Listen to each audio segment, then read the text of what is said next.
6. I don't think there were a lot. Oh, well, there was a certain point that happened, but everything else was sort of menial after that. Yeah. Okay. Okay. So,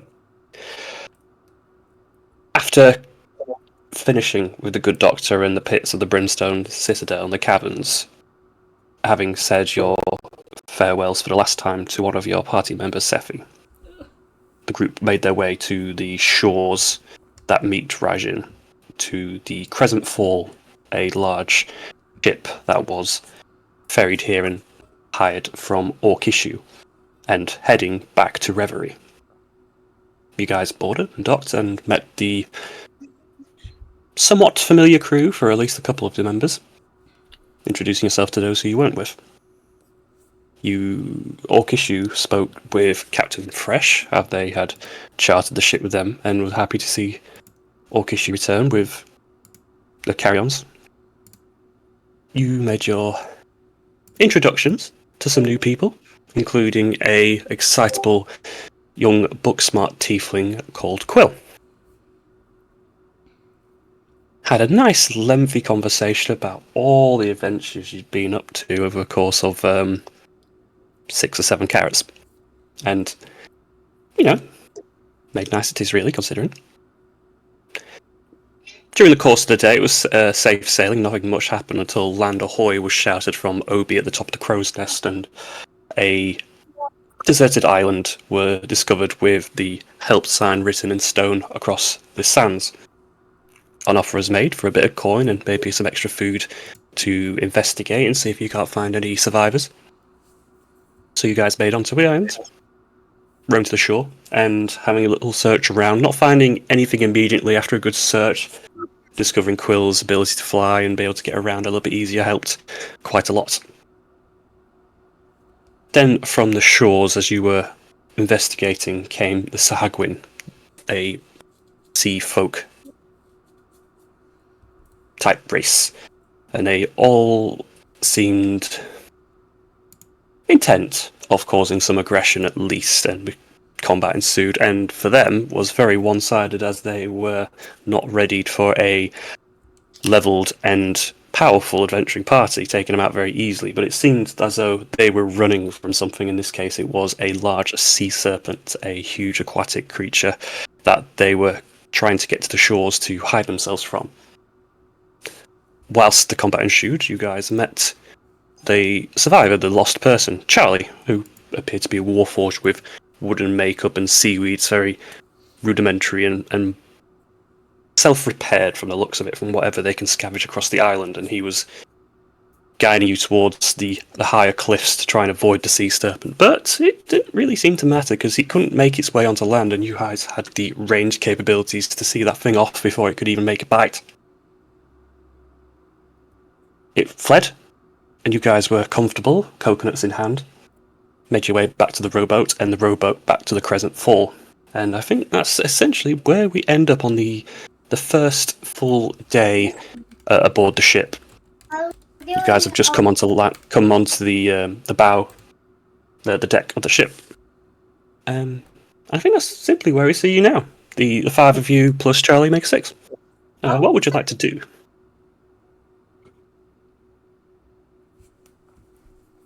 We set sail again. Or we literally just got on the ship. I think you just climbed the rope ladders onto the ship yourselves and dried off. Okay. Did the crew see the serpent? Just curious. Do they look like they've seen it? You have to ask them. Find someone to ask. Mm-hmm. Anyone see that big snake?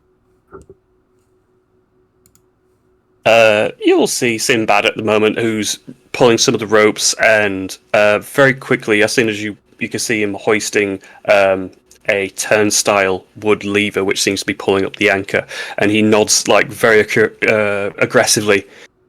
I seen that? Yeah, love to get going. Oh, chase it. It looks yummy.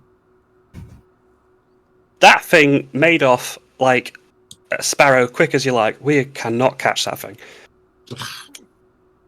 Also, it appears that maybe that's going in a different direction to where we're heading, Nim. If we did chase it, I would have to delay returning to Reverie. We've got his carrots on this bloody ship. I've got some coconuts, but they're not going to last long. Oh, so you did find yourself some fruit. Who's the, is that the person you found? Pointing towards Charlie. Dave, I think his name is. How do you all feel about fishmen?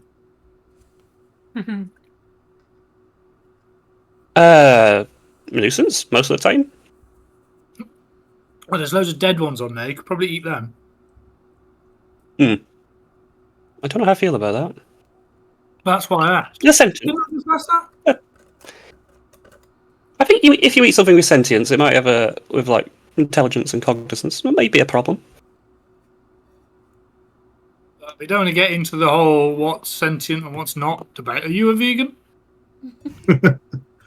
Not like No, a also, bird. surely. You're a bit. Huh? So you just eat seed? Well, I wouldn't say no. But no, I do eat fish mostly, actually. But, you know, the type you fish up rather than the ones that wield spears and knives. What's the difference? The fish I fish up don't fight back that much. Well, neither do these lot. I'll take your word for it. But Fresh extended a bit of pocket money, as you all did quite well, and helped us out when we offered. So he'll offer you a bag of gold across to you, Moose, and you're closest. Absolutely. Thank you very much. A little thank you. I'm sure we're not always looking for strays, but you know, some of us has been in situations similar, so it doesn't hurt to extend help when it can. Absolutely. Big fan of help as I weigh the bag. You can, guys. It's about 15 gold. It's not super heavy, but it's you know, sizable really for really what it is. Share that out later. That's okay. Well, we'll make preparations to set sail as soon as possible. We're just getting the anchor up and the sails hoisted, and then we will continue our journey. He looks towards the new Warforged. Welcome aboard, Dave. I suppose you're too handy on a vessel. Charlie turns around. No, actually, it's Charlie. I don't think I said my name was Dave. But no, very, very grateful to be saved. Actually, now you mentioned it, good at the fishing, so maybe I could help with this. And they will have a little conversation between themselves as you guys do whatever you need to do. Oh, that guy changed his name quick. Can we trust Quill, him? your transformation on the island, that was unexpected, but amazing. Well, how did you develop that particular skill? Okay, so like I've told you about my character. Well, like I had this axe made especially. It's like a one-to-one replica of like the one she uses. And like if I just think really, really hard about what she would do, poof, it just happens. Oh, that's amazing. It came in great handiness. Thank you so much. Reva's really cool. Is Reva's next fight scene going to be against loads of fishmen? Oh, I could definitely use that. Yes, thank you. Yeah. I think you should probably just write an autobiography, to be quite honest. Oh no, but no one wants to read about me. They will. She just makes a disbelieving face and shakes her head.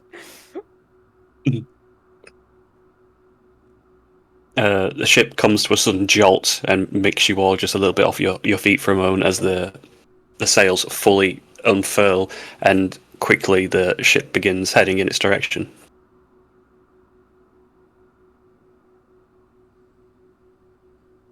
Oh, nice.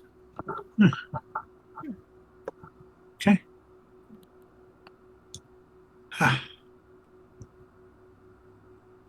So is that just like an everyday thing for you guys? No, I don't think we've ever fought fishmen before. No. Oh, we Like, we did in Bastion. There was those fish things. Oh, no, the what? You know, the one in the pub. Hmm. They were fish-like. I mean, Was that Bastion? I thought that was the. no, it's a Where pub was in that? Bastion.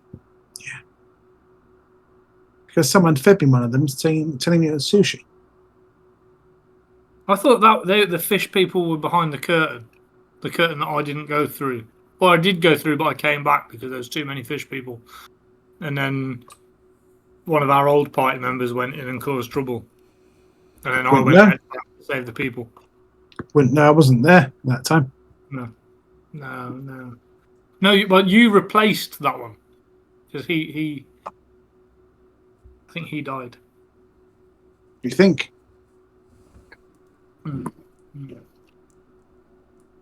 Maybe. You're not sure.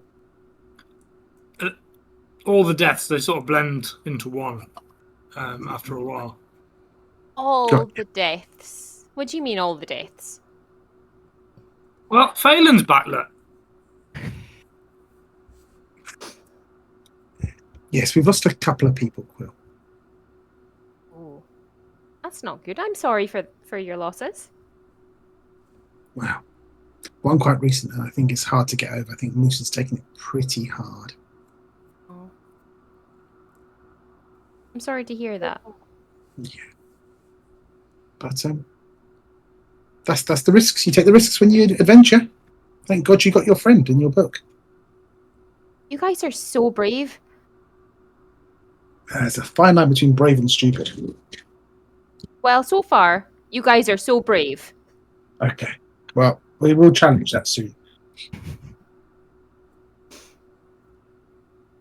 Anyway, have you met Phelan?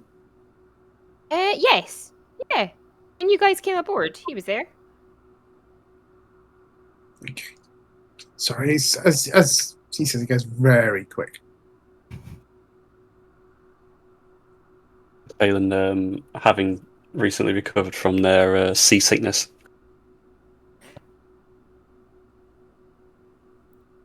Hi guys. Oh well. Um, Hi, Faye. Did check out the quill turns into hot. What? Orc. Fill her in, Orc.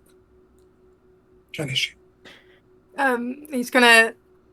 Orcish gonna have like a little bit of a deeper color in his cheeks, and then completely ignoring him, and just turn to Phelan, and just gives them a look that's very clearly referencing the letter recently, and just asks Phelan how fared he today. Well, considering I'm a light shade of yellow, seasickness really got me bad. Not used to being on the sea, not used to a lot of movement. Forests and swamps are more my forte. This is just not a place I expected to be. I didn't expect not to deal with it that well either. I think you're not dealing with it too bad compared to others, compared to my first time on a vessel. It won't be long till we're at Reverie, and as much as ships are not your favourite mode of transportation, I know that you all will probably wish to move quite swiftly once you collect your friend, the High Priestess. If you need the vessel again to get somewhere, because I imagine you're going to want to move on quite quickly, it's yours. I'll hire it out from the barracks budget. It's no issue to me. Oh well, thank you. It's greatly appreciated. Again, Yes. it's a concern that's it's difficult to figure out referring to that letter. Yes. Is that it's like a glimmer of hope, but it's also not a glimmer of hope. It could be referring to mine. It might not be referring to mine. Nonetheless, obviously, I'm going to. It's going to have to be dealt. I'm going to have to see to it. As I don't think I could handle it.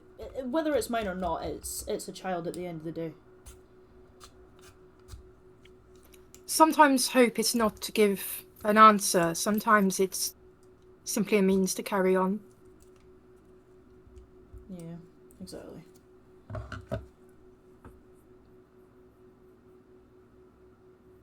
And then August will probably just do like the whole shoulder to shoulder for a sec, and then just do like a manly lean on the railing. I don't know.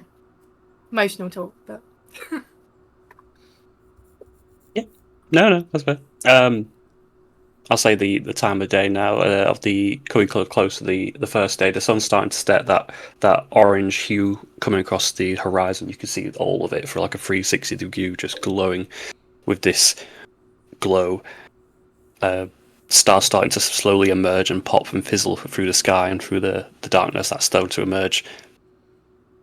It's been a day's travel for everyone, so it's up to you how they do with the evening. If you go to bed, you retire, go for some food.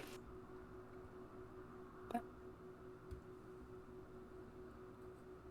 think I'll retire with my coconuts. so Would they allow me to do a tiny hut somewhere on the ship, or will we have to bunk in properly? I don't think the issue is just the space. You probably have to try and find a good space. It's a tiny hut. It's though tiny, still quite 15 by 15. So you might be struggling. It's even bigger than that's 20. Ooh, You're looking at this sort of size, so I don't know if you could fit that anywhere. fair enough. Then I'll commandeer one of the bunks as quick as I can. Yeah, what is the sleeping like? Is it just one big area with loads of hammocks in? Is there certain cabins for us, or? It's pretty much what you can find. There's nothing. As you're checking the deck of the ship and the rooms, you see that everything is very very basic sort of cots. Nothing's got items or effects assigned to a cot. It seems like people just sleep when they can, where they can. At the bow, the front of the ship, on the underneath, there is a set of 5 beds, which could be classed as a bunk room and probably has the most appropriate fit for you at the moment.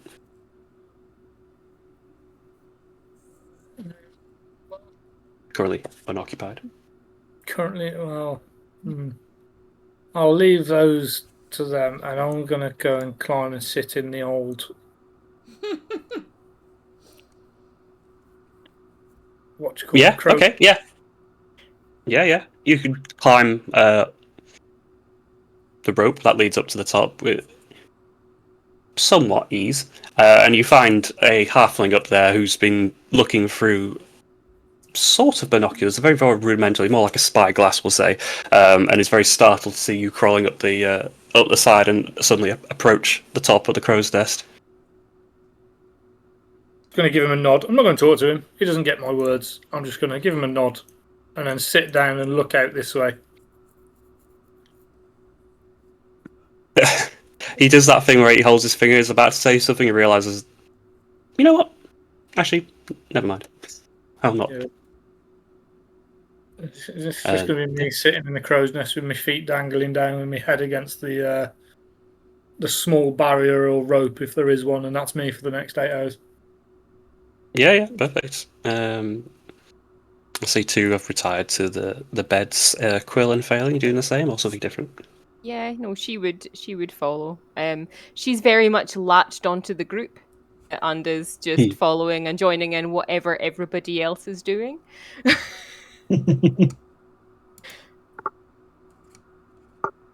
Phelan, you there too? Yeah. Yes. Yeah, I'd probably just toddle over. Then there's like that panic moment where I didn't assume that Quill would join in the room, and it's like I go in and go, oh god, all right. Made himself quite comfortable on one of the beds. Yep, he's going to take the furthest one away. Which even then, because of the amount of space or lack of in this DAO, as you put your head at a pillow, you realise maybe like a couple of, maybe less than a foot to your right is just Nim's feet on the edge of their bed. Okay, this can't be happening. You're gonna have to swap sides. What do you mean? Well, could you not like put your pillow down this end and your feet at the other end? But why? Because I don't want your feet in my face. Then you turn around. I was here first. To be fair. Shuffles, moves pillow, throws it the other side, rips the duvet out from underneath, and flips it the other way. Yeah, as you're met very quickly as you turn over with the wooden wall, like less than a few inches for your face. The cot is small and cozy at best for someone of your size, at least. While he's not watching, can I do some presentation of some really stinky cheese and just waft it? Yeah, from towards him. I mean, sure, that a presentation is probably verbal or semantic, so as you start waving your hands or saying something in front of you, everyone else suddenly gets a strong cheddar smell filling the room. Right, okay. Nim, the cheese that you've packed in your bag needs to go. That needs to go. That is stinking this place out. Too bad. Get it out of here. Get it out. Halflings, cheese doesn't last long. Get it out. Hey, it's gone. It's gone. God, Jesus. Wow. I will say, if you were to check on that cheese, it is turning like the actual cheese that you own. Oh, it's ripening. Perfect. While Bain's not looking, can I stick it in his bag? For God's sake. If you want to do a stealth check, you can. This is a very Otherwise- I'm just gonna put it out there. I have a passive of. Oh my God! Never mind. We'll say then. I'm about to brag my passive, but fuck me, that's just. As Nim waits for an opportune moment in the night where things start to go dark and very quiet, and starts to wait till he can maybe hear some snores coming from a couple of you, or the sounds of sleep happening, and then finds their opportunity to go underneath your bed where your knapsack, your rucksack is, and quiet as a mouse slips a bit of off-putting cheese in. This is the shrimp all over again. Why is there always food put under my bed? It's in your bag. Oh God, even worse. With that, Enjoy. nice and easy. Everyone settles. You can take your long rests and prepare yourself to wait for the next morning as much as you like.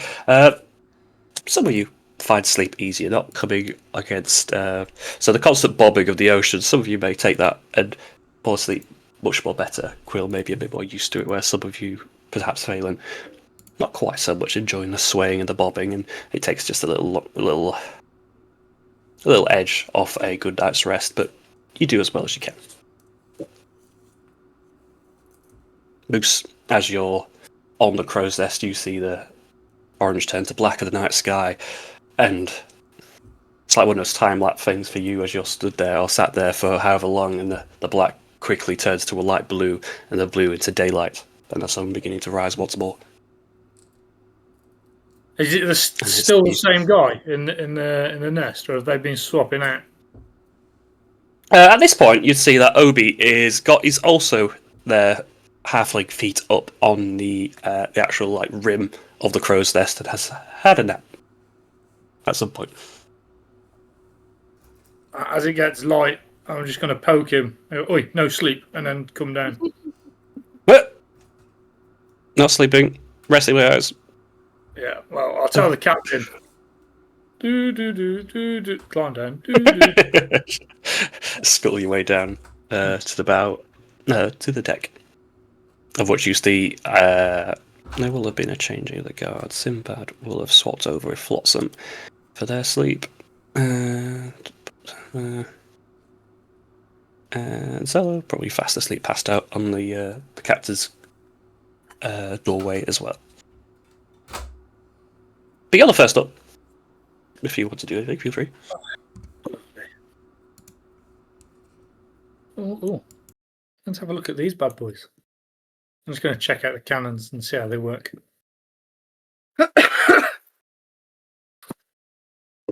Yeah, you could do investigation with advantage if you like, because mechanical things tend to interest you. You may as well have a good gander. No one's stopping you. An 11. You get the the rudimentary basics of it. Gunpowder goes here, cannonball goes here, pointy end is where you want it to go. You know how to operate it.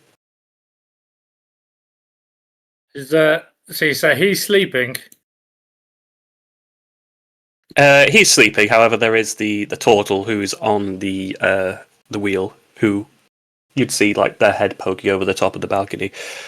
They're awake and paying attention. Oh, as long as someone's awake. I was going to fire a cannon to wake everyone up, but if someone's awake, we're okay. Someone's okay. steering. Yes. Some of us don't sleep.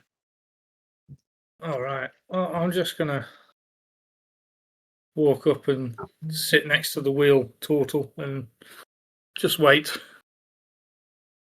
He looks down to you and just sort of gestures towards the wheel. Would you like a go? I'm not quite sure that's a good idea. Just hold it steady, and that's most. I'll be here if something goes wrong. Hey, sorry, I'm fighting myself. The temptation is real. Yeah, I'll have a go on the wheel. Let's have a go.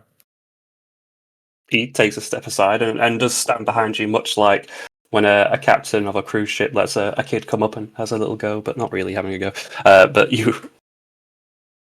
The wheel is a little bit higher than you, so as soon as he realises you can't see over the top of it, we'll bring a box, a crate underneath your feet so you can see over the top and to the front of the ship. I'm just going to stand there staring as best as I can until everyone wakes up. Yep. He keeps a watchful eye, but well, you tell me. Are you trying to do a good job, or are you having a bit of fun? No, I'm going to try and do a good job for now. Yeah, he's asked you not to do a lot, basically keep it steady. So I'll not need any checks for that for you to do so. And again, he'll be guarding you the entire time. So yeah, we can enjoy that for a moment. As for the deck, the aft where everyone is having a sleep or meditation, you'll all come to eventually. Maybe a sort of jolt of the ship startles a couple of you awake. Oh, dear. Oh, what's wrong? Did we hit something? What? No water's coming in, so I guess not. It's probably just the motion of the waves. I'm sure it's fine. Waves don't normally feel like that. Maybe it's a serpent bag. You get some breakfast. You okay? You seem to be hungry all the time. Well, all you've got is carrots on here. Well, I mean, we would have had more, but, you know, we weren't expecting quite so many people. I see. But only carrots. Carrots and coconuts. You would have noticed that his mask he was wearing would have changed. He's now got a funny book in his pocket as well. So you'll be able to see his face proper now. As he sorts out things. Yeah, the fox mask. Yes, the fox mask.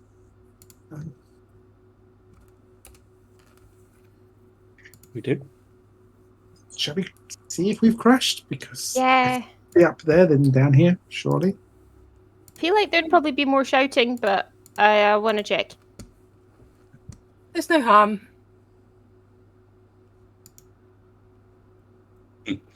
Okay.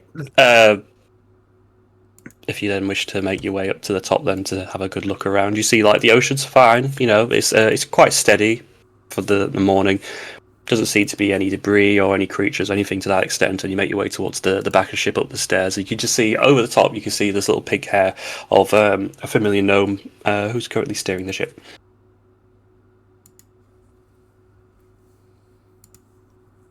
Ah, Moose. Hello. Hello. You're steering the ship. Yeah. Well, it's sort of steering itself. I'm just holding the wheel. What did you hit? I've not hit anything. Felt like it. Are you sure? No, I think so. Did I hit anything? And I'm going to ask the guy next to me if I hit anything. Flotsam there was a bit of rough in the wave, nothing to worry about. He handled it quite well. See, told you, professional. Well, you did hit something. A wave. Well, it's still something. I mean, you tend to hit waves when you're on the ocean. That's sort of... Yeah, but the question was, did you hit anything? Just...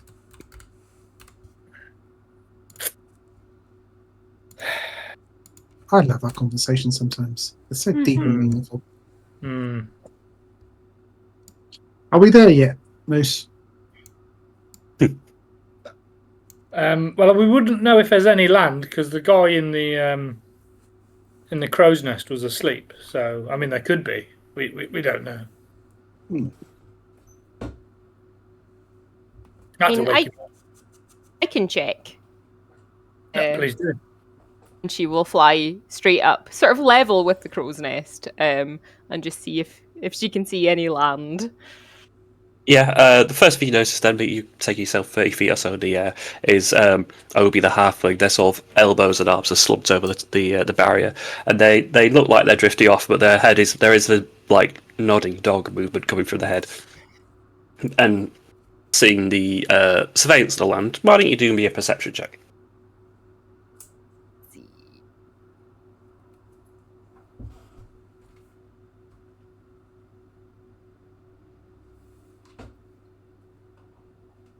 That's a natural 2 for a 6. As you get up, there is quite a lot of ocean, and as you do a 360, you have a survey there. There's nothing but ocean, and for as far as the eye can see currently. No land. Oh. Well, there you go then. No land. It took a couple of days to leave Reverie to arrive at Raijin. I'm going to be about the same back. Hopefully we'll come across some land tomorrow if the winds are good, I imagine. Another day with just carrots and coconuts? You've got cheese in your bag. Yeah, it was getting a bit ripe. I don't think I can eat that still. It's okay, I managed to get rid of it. Oh, good. Since we're doing that. Phelan, have a perception check if you like.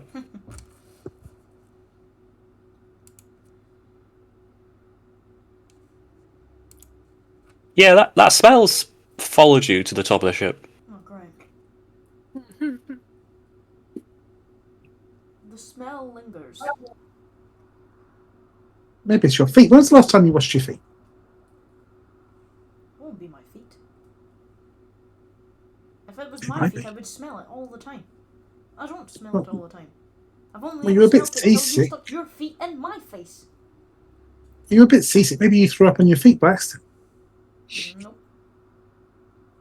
Maybe. Bill's going to come a little bit closer, like following her nose. It's definitely closer around you. Right, well, it's not my feet. It must be your feet. I can smell them from here. Ugh.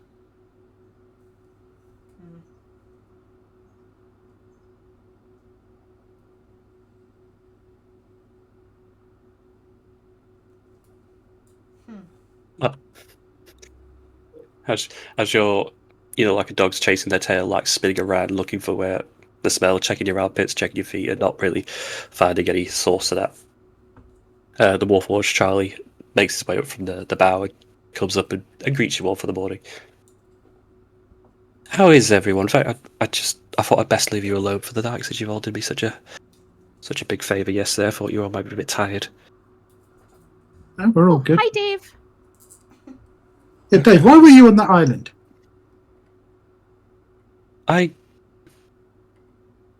You know what? I'd love to tell you, but let's have a bit of fun with it. There's not much to do around here. So how about a game? Anyone fancy a game? Depends. Have any of you ever played Liar's Dice? Never played it. How do you play? Yeah, it's not too bad. Come on, we'll find somewhere to sit. Maybe we'll go to the mess hall. We can use the table there, and I'll explain how to play. Moose, we're going to play some dice. See ya. Don't crash. Absolutely. I'm going to leave the wheel. Pop down and leave it. And as you do, the toll just like jerks across and takes hold of it as it starts to like begin to spin in a direction. Naturally, just like holds it. So quite just in time. That was fun. Thank you. Oh no! Don't let Don't Freddy make sit me next wait. to me. Oh Jesus! Horrendous. I'll say there's now making it to the mess hall. There's a spell of breakfast from some people. So you could smell potato today. That has been cut. Maybe not so much prepared. But Charlie sits you all around the table and just like empties a little bag with very, very plain wooden dice, 6-sided die, little dots on each. Starts handing out like free to everyone. Well, it's not so difficult. So you all roll the dice, and he'll again looking around the table, find some cups. When you roll your dice, you put it under your cup, so no one else can see your dice, and then you see what you've got.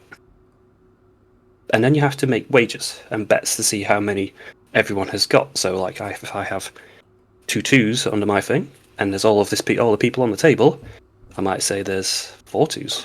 I don't know if there's 4. I might be lying. The next person takes their go. They can either say I'm a liar, or they can raise the bet. And that goes on until someone is caught out, and they lose a die. But I think we could have a bit more fun with a wager, maybe. Now, I have got no money. I didn't have anything in the island I don't do now. But information's fun. Maybe we barter. Maybe we play for that. Great. We can set up a little game just to explain things if you like. Anyone just want to have a one-on-one with me just to try it out?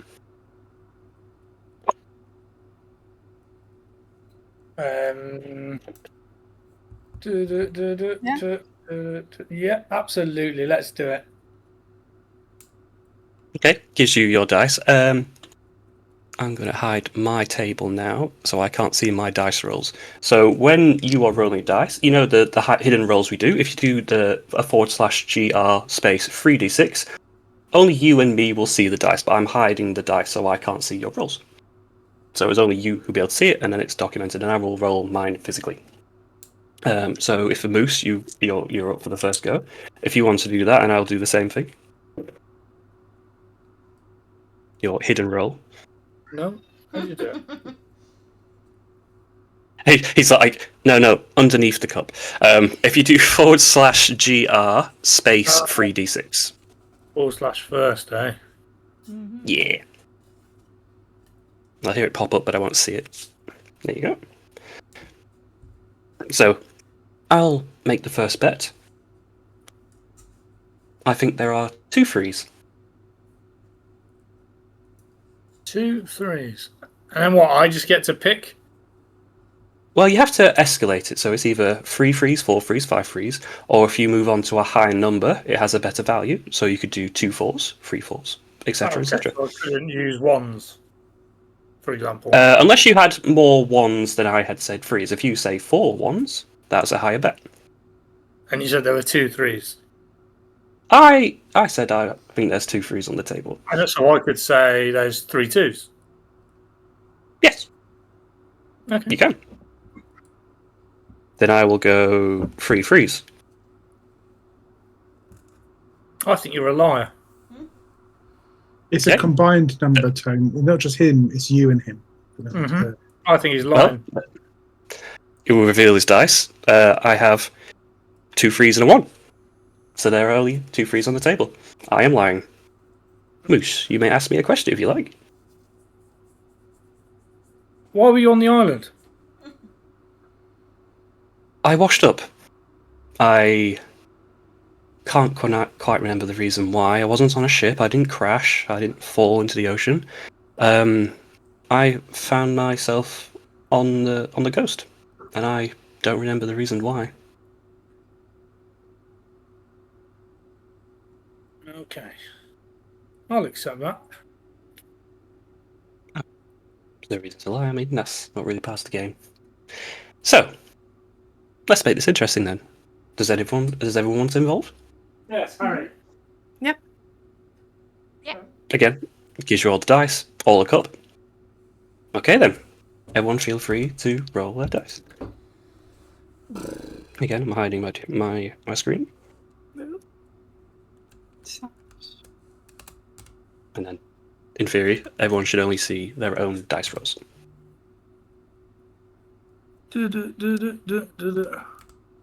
As soon as everyone's done, let me know.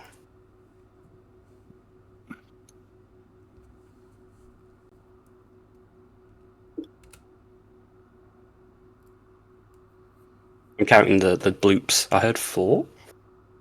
I'm I just don't know if watching. that's everyone. I'm done. Okay, that's fine then. Yeah, that's the amount. Okay, since I lost the last game and Moose won. Moose, would you like to make the first bet?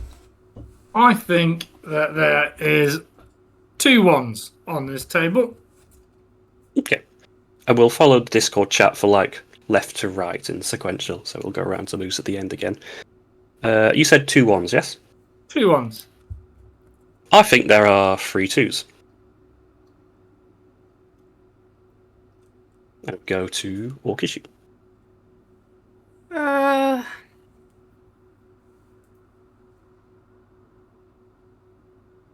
I think there are 5 1s. Quill. I think there are. And the number of dice go down if the number on the dice goes up. Yes, only like a cumulative total. So you can say 5 1s, but then you could go 4 2s because it's a higher number. I think there are 2 6s.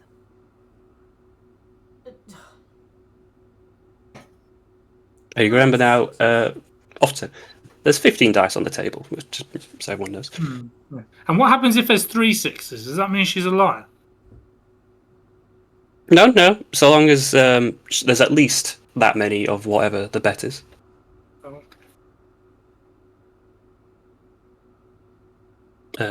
Moose, 2 6s is the current wager.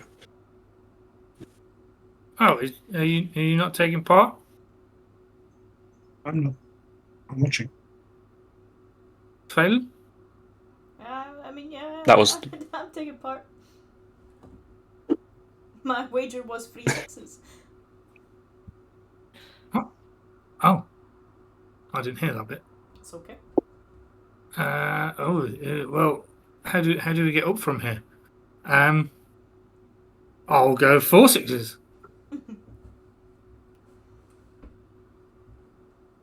I will go 5 6s. 4 6s. Wow. Question: can anybody call out the bluff, or do we have to do it in turn order? Yeah. Well, I think you're bluffing. If someone thinks they're lying, because basically if you say someone's lying, and then if you're wrong, you will then lose the wager. Well, liar. So 5 6s. I will say there are currently 1, 2, 3. There are only 3 6s on the table as everyone reads their cup. My wager is the truth. I win. Charlie will look to you, Moose. Phelan, sorry.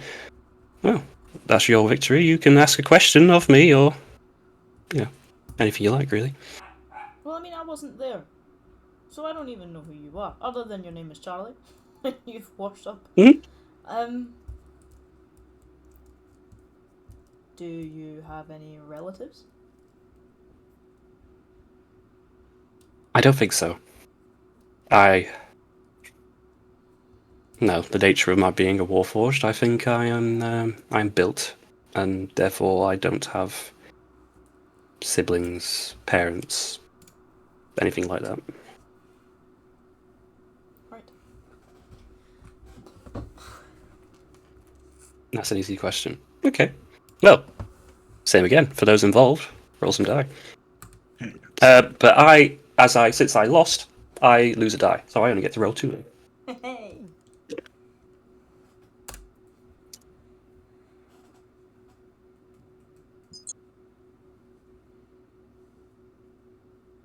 1, 2, 3, 4. I think that's everyone. Okay. So Phelan's the winner. You can make the first bet. First bit. Let's go with 2 threes. Moose. I'm going to go with 3 4s.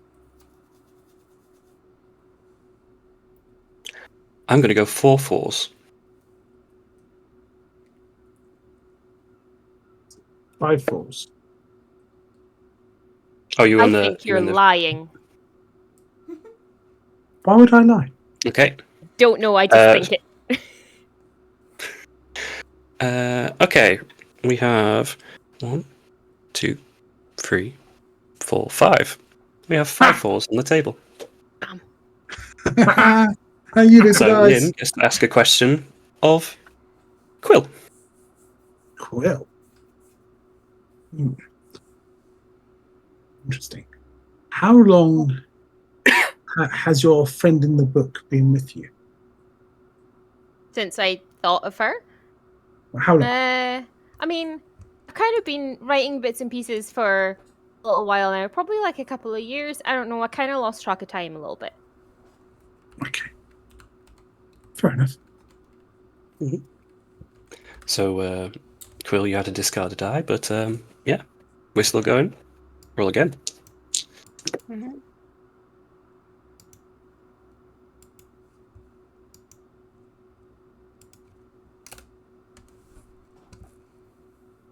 That sounds right. I'm having to listen just to the ticks and see if I count enough in my head. Do I go first for winning, or You do, yes. okay? There are 4 2s. Amy, Quill. There are 3 3s. Phelan. 5 threes. Moose. There are 4 4s.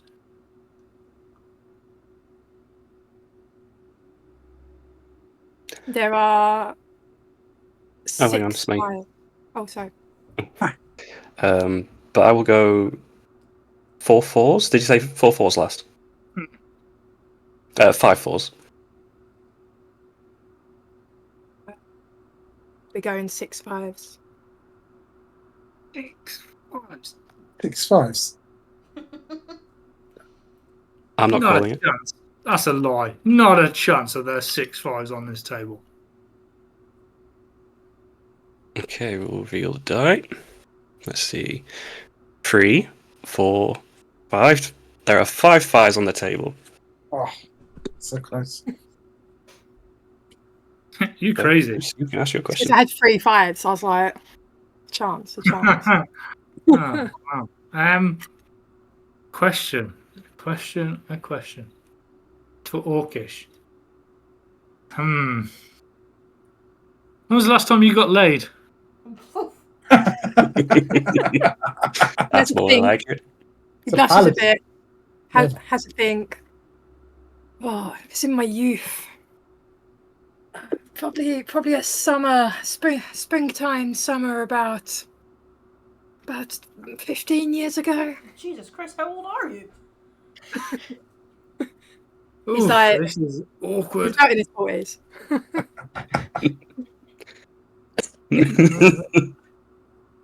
Okay. Ray, you drop a die then to 2d6. If we're still going, roll again.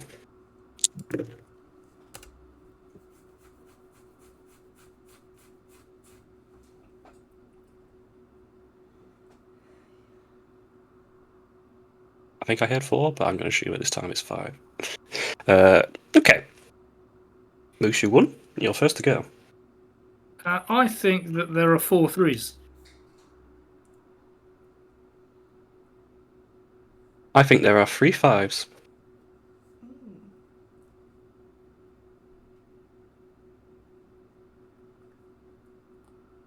Oh, I'm going to say that there are 4 threes. Does that calculate? Didn't I just say no, that's less. That's That's less until I'm saying great. either have to have more 5s or less 6s. 2 6s. 3 6s.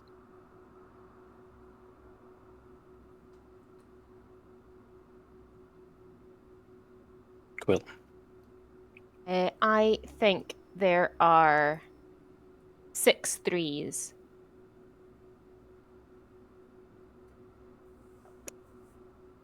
Phelan. 6 threes. Nah. No one's calling it. Nope. Not a chance. Nope. Okay. We're looking for 6 threes. We have 1, 2, 3, 4, 5. 5 threes. So close. God, I'm good at this game. Quill, you know what I'm going to ask you, didn't you? Oh God, this is interesting. Quill, where's Mom and Dad? Not here.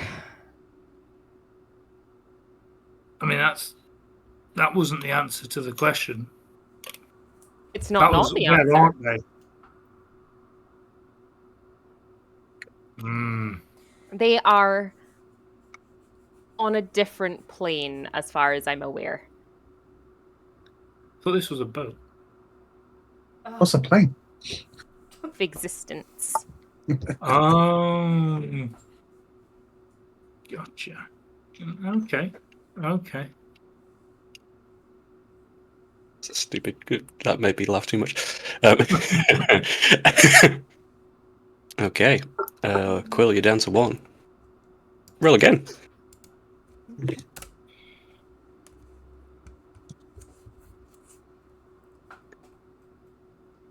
Hmm.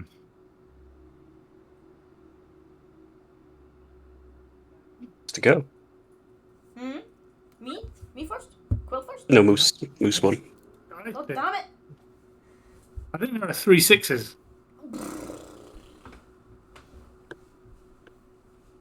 2 5s. That's less, isn't it? That's less, surely. 3 5s. 3 5s. That's less as well. Still less. It's equal. He said 3 6s. It's. Oh, sorry, 3 6s. I heard 6 threes. No, you got me. You know what? 4 6s.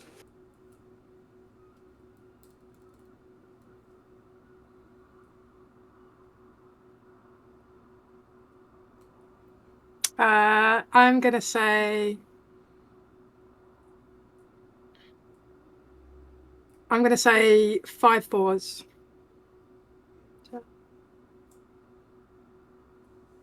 $20. That's less, isn't it? Still less. Yeah, I think that's less. My maths is really bad, guys. So Um, you'd have to do 6 4s to beat it, or 5s. I'm gonna say What you could call it. 5 5s. That's a lie. Moose was just waiting. Just waiting. Just straight up a lie. There's no chance. 5s, we have 1, 2, Mhm. 3, 4, 5. Oh! God damn it! Yay! Orcish, you ask a question. Oh God, this is I gotta be careful because of how many answers to questions. Get really personal. He hates being personal. Hmm. Moose. When you took time to sit after opening that box that you had, what were you thinking about? I was thinking about what it revealed to me.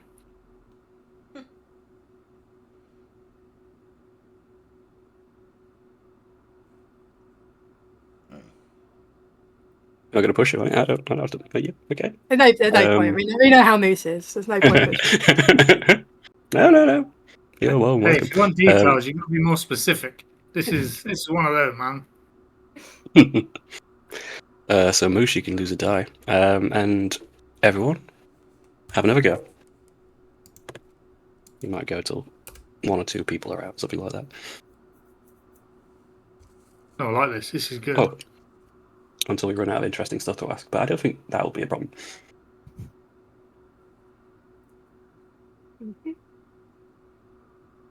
Okay. Orcish, you to ask. Start. I think there are 2 6s. Nim. I think there are 4 6s. Jesus.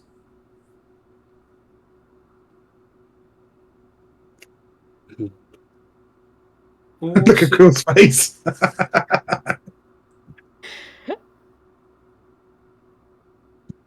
I mean, I'll call out 4 6s. Okay. Do the numbers. We have 1, 2, 3, 4 6s. Oh, fuck. I have no idea what I was Nim. failing.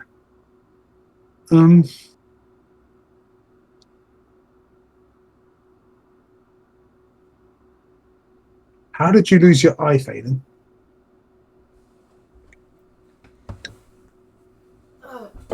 I lost my eye on a hunting trip. Fighting a owlbear.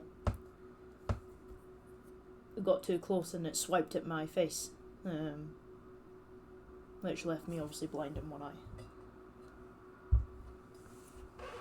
That's sad. The owlbear paid for it. It's not, I was blind, they lost their life. It's not like there was really much of a comparison.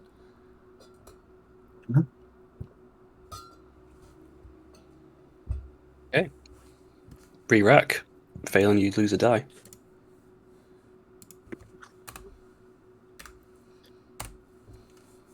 I spent far too long in the week trying to work out how to make this work on a Discord version, but I think this is fine. Trying to remember how many dice there are. That's the problem. It's the maths for me. It's the I can't think. Well, fast it's only less than 10 now, I think. Well, as I'm starting, I'm going to say there are 3 5s. 3 5s? Absolutely not. Not a... Okay. Nice quick call. We have 1, 2, 3, 4, 5. We have 5 Yeah. 5s. I said that and I didn't even look at my own dice.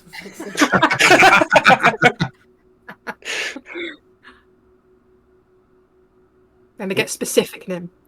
Huh. Moose. When you resurrect the person you want to resurrect, what happens to you? Oh, that's an interesting one because it will depend on how we resurrect them, obviously. If we learn of a spell that will bring them back similar to how we use the Revivify, but far more powerful, nothing. But there is another method, and hopefully if that method is complete, I shall be me again. Wait, are you not you just now? To a point. That's 2 questions. Do you lose a dice? You just don't have to answer. How many dice you got left, by the way? So having a number and looking at the cups, there is currently 11 die on the table, if that helps. Now, Moose just lost one, right? Mhm. That's including the loss. Okay. Okay, go again. What's me again? Oh, this is a good one. I think there are 2 6s. I think there are 4 4s. 16. Failing.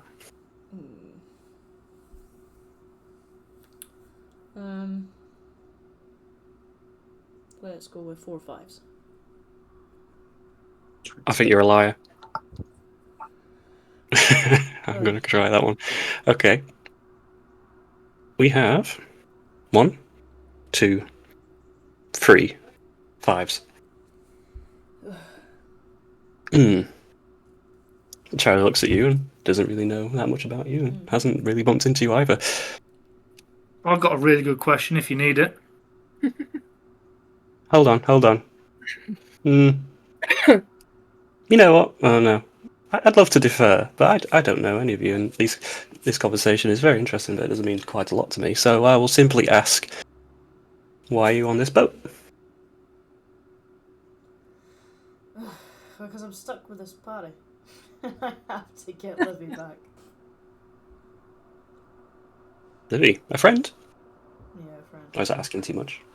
No, that's fine. It's a friend. Okay. I understand.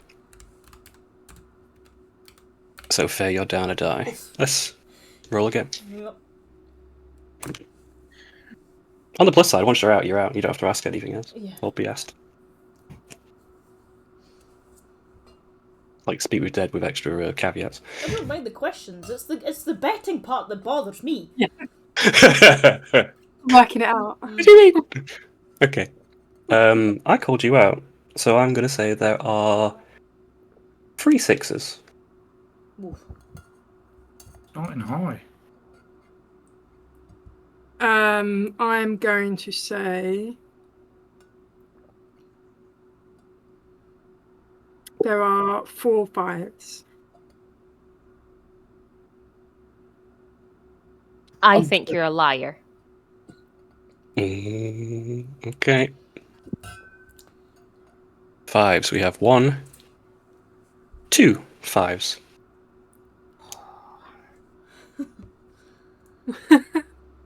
How come it's been so long since you got laid?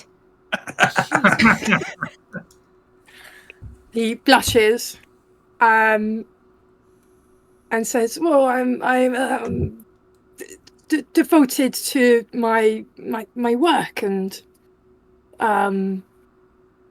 you know, I'm aware I'm not a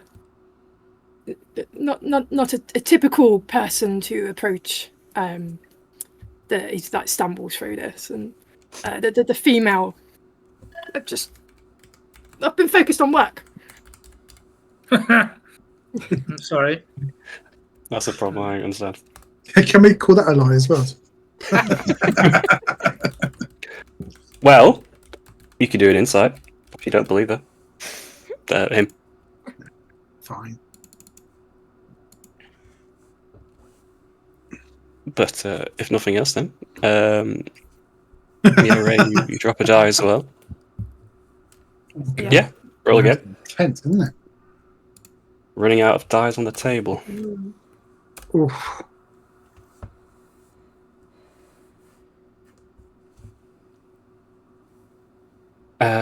Quill to start. I think there are 3 2s. Faye. 3 2s. 4 3s.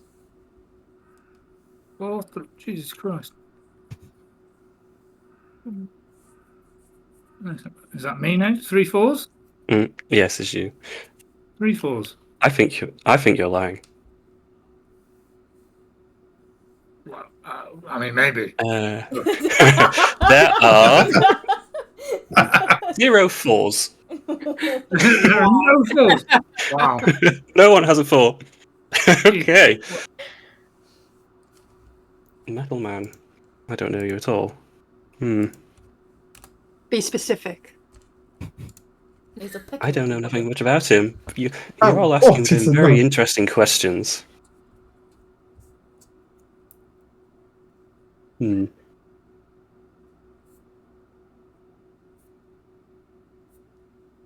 are you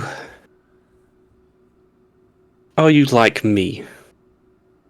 And sort of taps on the wrist and there's like a little clunking.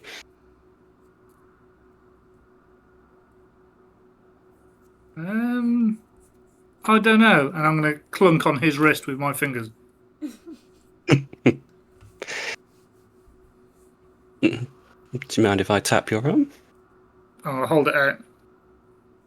Yeah, it'll do that, and quite a firm knock to it, and just sort of gives you a little nod, like, interesting. Nice to meet you. Nice to meet you too. Okay. Moose, are you out now? Hang on. It is. I can see the... I'm done. Okay, let me just re-roll because I can see that. Roll again.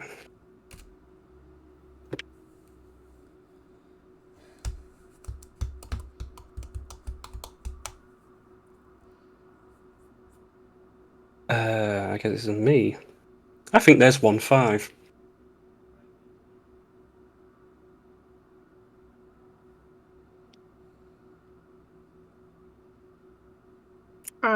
I think there are. I think there are 3 2s.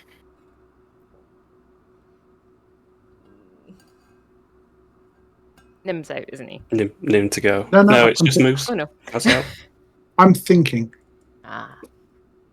I think there are 3 3s. He's thinking that's a lie. It's a lie. I'm a wizard. That's all I do. That and eat. I think there are 2 6s. Ooh. Jesus Christ. Ah, Lie. Okay, so 3 6s was the bet. 2 let's 6s. see. I said 2 6s. 2 6s. Okay, there are 1, 2 6s. Nice. thank fuck you called that, because I was going to call my one next. It would have been 3 6s and that would have been me done. Who was it that called me out? I'm losing track here. Nim. So when are you going to propose to Livy? Oh, God. Do you say where or when? Ben, tell me everything. When? Well, I don't have exact time. It's when the time is right. I'm going to take her out, wine her and dine her. And... You haven't even told her And- you fucking like her and you're talking about an engagement. Are you serious? She just said tell him everything, so that's the end of the game. Let's move on. I'm going to take a full moon as soon as I can. Oh my God. That's so Shut up, Chief. romantic. Thank you. Yes, romantic. Some call it obsessive. Excuse Some call me? it a medical condition. Hey, If 2 people are in love, it's lovely. Yes, Jealous if much, two people Alan? are in love. Wait, is Livy not? No, surely someone as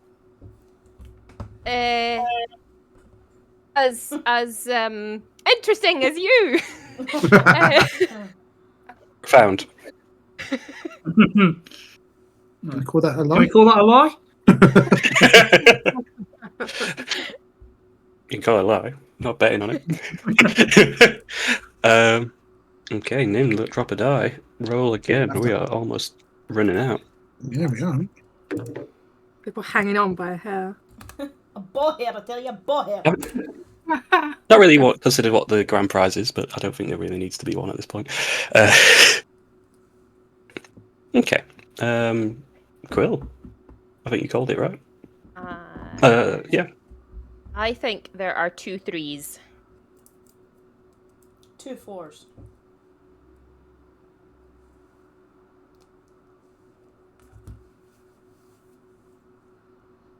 Four 2s. It's the same, isn't it? 8. In that case, I'll say Phelan's lying then. What are we on? 2 4s? Yeah. We have 1, 2, 3 4s. Yeah, Oh my god. boy. I can guarantee 1. I'm looking at it. I was fucked. Looking at the dice, I was fucked regardless, but yeah. Yeah. Okay. What to ask of Warforge?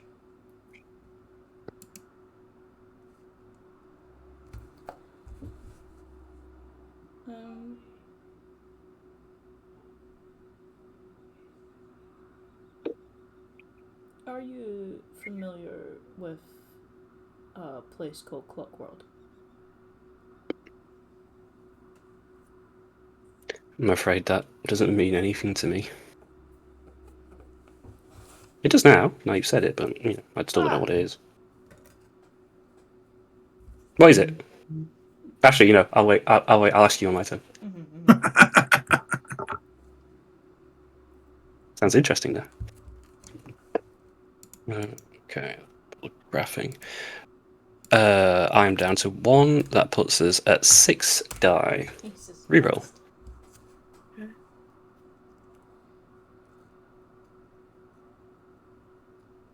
My notes page is looking absolutely awful right now. Are you putting the numbers in? Crossing out numbers. Rain Man over here. Come on. Okay, Phelan, you won. You to call. 2 6s. Do I put mine in? 2 6. Put mine in. Hang on. Didn't put I mine think in. you're lying. Oh, well. Okay, so Roll if you didn't. I can't see it regardless. listen. 2 6s. There are, very fortunately, just 2 6s now. That's me out. I guess I'll never know about Clockworld. No, you will not. Alright, what to ask. We know that you were washed up, you're not really sure how. Your name's Charlie. You don't have any family that you know of. Do you know why you were built?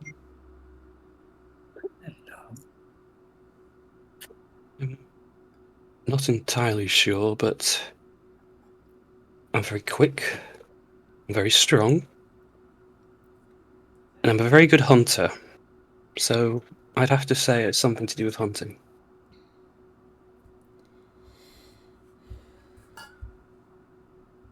Well. If the boot fits. That's all I'm saying. If the boot fits. There are 4 players remaining. Roll your die.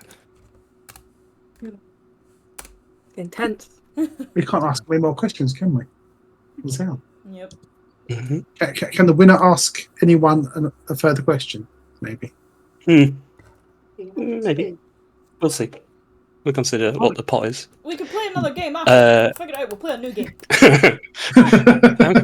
She's worked it out. We could do double or nothing at the end.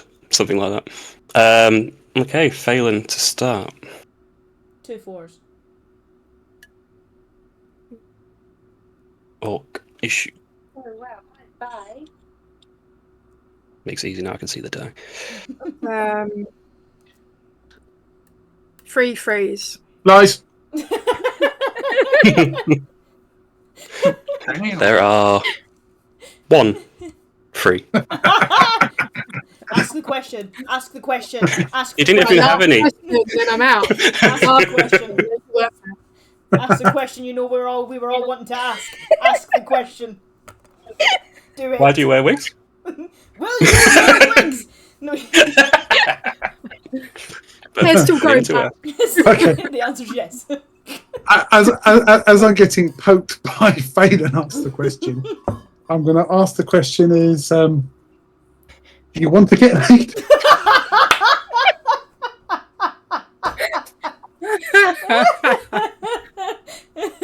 It's gonna blush.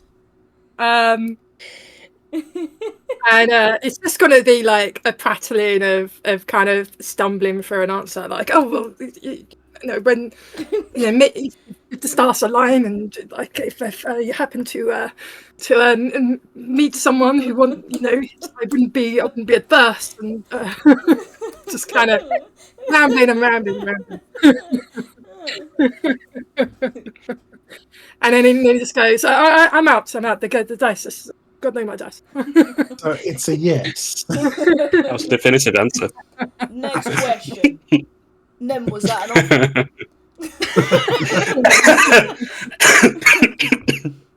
offer? Okay.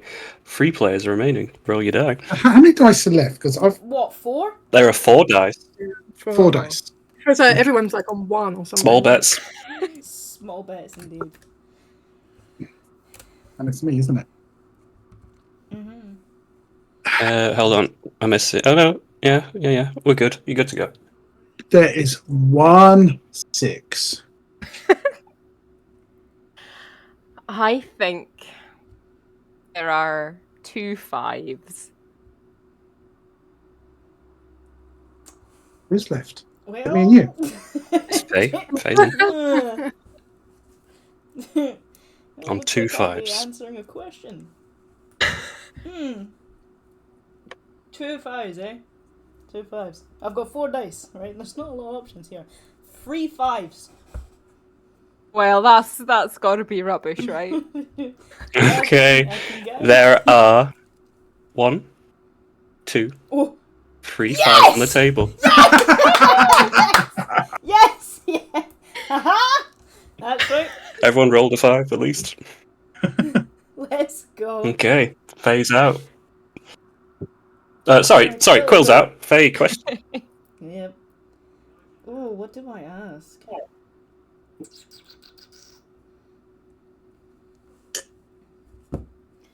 What do I ask? What do I ask?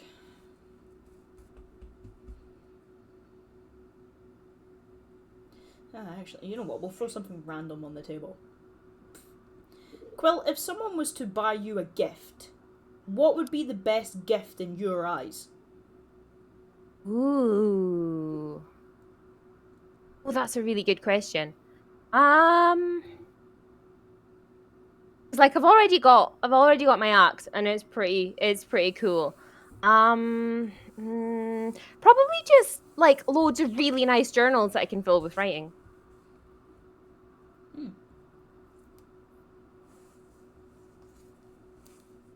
That's easy. Go to a nice sketch shop. Okay. I think that raises us down to 2. 2 players. Oh, Yeah. God. Oh, this is rigged. Rigged, I tell you. 2 players, 3 die. You But go it will first, be mate. failing to start. Feeling starting. Mhm. 1 6. Lie. There is 1 6 on the table. Just a single 6. Faye gets it. on the table. Wow. Okay. Alright. Now this is going back. Nim, before you had the argument with Trixie, there was a conversation that happened. I believe a dragon was brought up. Why did you go so pale and quiet about it? and off for the next couple of days after that argument. Okay, he's gonna shift and look around at everyone. I know a dragon called Haribo, and he's given me how can I put this? He's offered us sanctuary, but I'm not sure if I can trust him. When you say us, do you mean like us as a unit or like you? Whoever I bring with me. He says he can protect us from everything.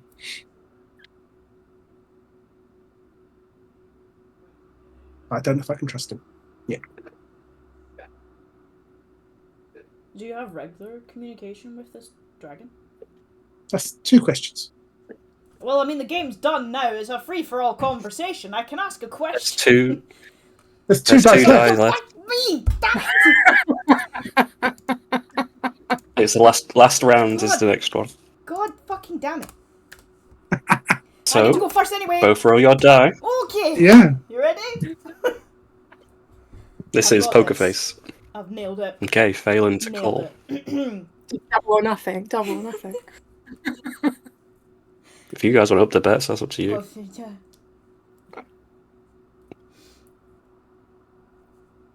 There is 1-1. There is 1-4. Yeah. Good luck, Phelan. Alright. I see your 4. Okay.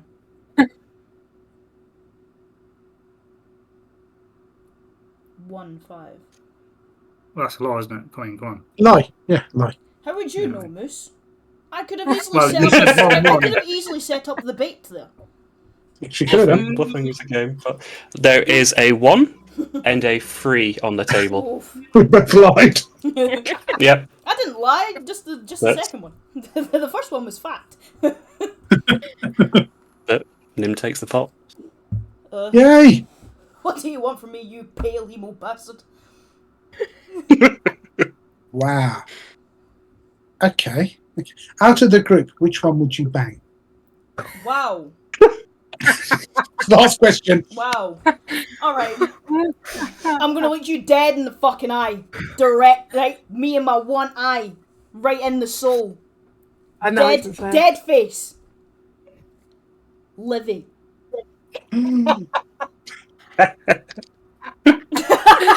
It cuts deep. It I cuts knew deep. it. I knew it. I knew it. Well, my answer would be All this different, time. but they're not in the group, so. All this time.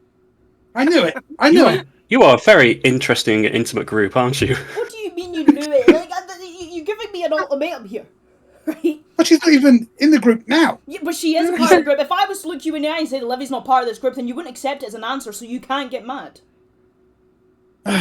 So now knew what? it. I You want me to just knew it. change my answer since she's not part of the group? Well, I meant round the table. You know, No, this you bit. didn't. No, you said part of the group. Livy's part of the group, therefore Yeah, Livy's my answer. No, not part of the tossers. Part of the group, as in No, this. but what we're this, doing is, here. this is the group. Livy is the group. You've said it many Yeah, a times. yep. Livy's the heart of this party, so I've heard you say. She is the living The soul party. of this party, so I've heard. That's the party, not the group. It's the Yeah, same I did thing. say be specific. Exactly. Moose, that's a fair answer, right? There's no, that's a straight up, that works. That's allowed. You gotta be specific. Exactly. Well, I knew it. It's on the same. Oh, Wow. I've got a question, actually, and Oh, I think yes. it's a pretty specific question. To who? To you. Oh god. Go on. Do you feel guilty that you killed Sephi?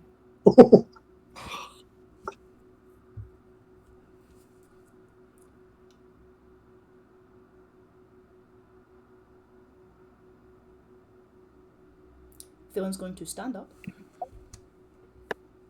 Move round the table. Crouch down. So he's eye to eye with Moose.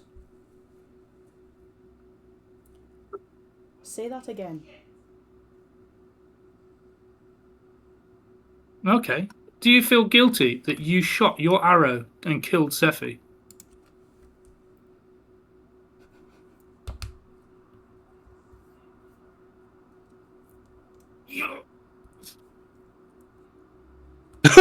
didn't even hear the ping. What's your AC, Moose?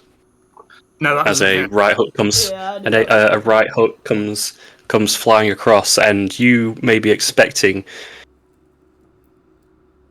lean back into your chair, and the fist just goes brushing past your nose. You can feel just a force, but it doesn't make a contact.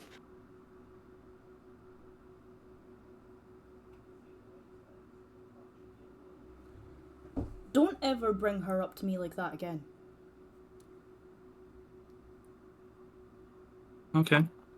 Well, until you answer that question, don't ever talk to me again. With that, he simply stands up and he fucks straight off up top. Gone.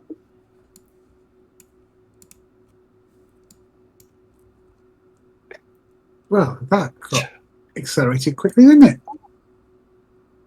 Told you I had a Charles good is- question. Yeah. Moose, there is a lot that happened in that battle. We can't be sure that a single arrow is the only reason that Sephi fell. I think I'm going to choose to agree to disagree on that one.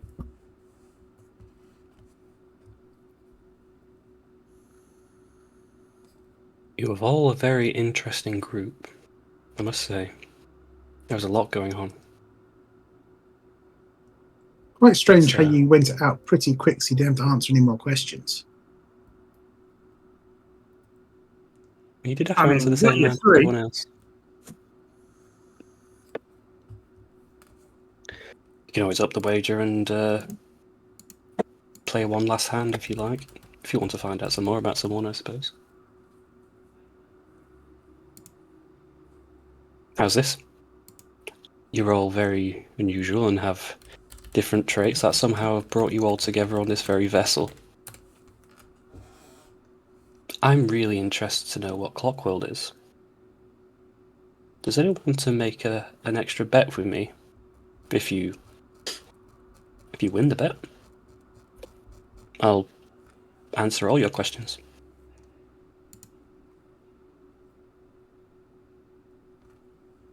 Why don't you give it a go, Quill? And what happens if you lose Yeah, the bet? I'll take your bet.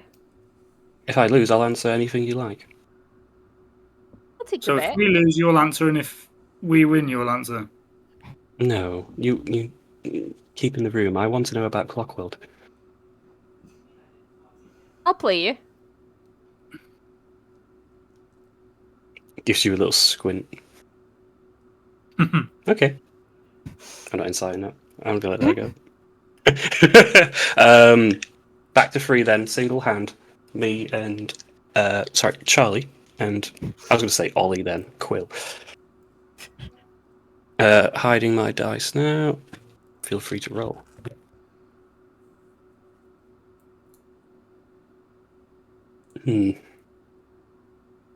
Ladies first. I think there are 2 3s. I think there are 2 5s.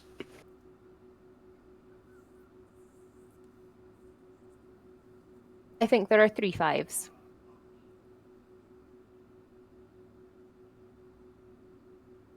I think you're lying. Okay. There are 1, 2, 3 5s on the table.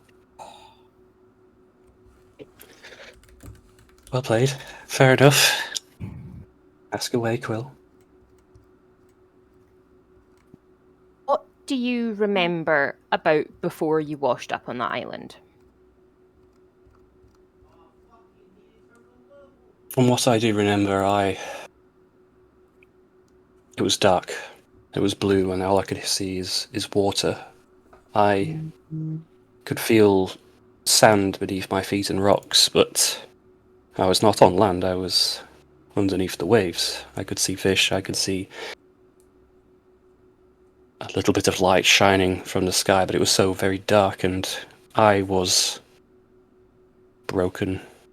Everything was crushed and mangled, and it took everything I had to walk, take a step at a time. Once I kept going, I didn't stop until I found the light getting brighter. The water got shallower, and then I found myself on that island. Prior to that, I don't know.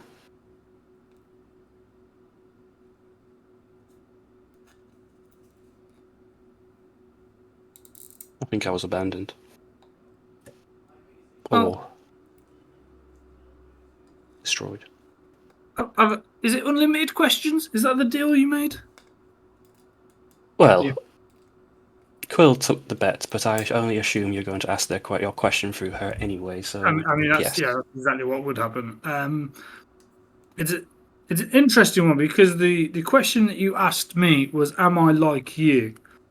And there aren't many people like myself at all. And in fact, people recognizing what I am is very unusual because of my coverings. Did you ever have any coverings similar to my own?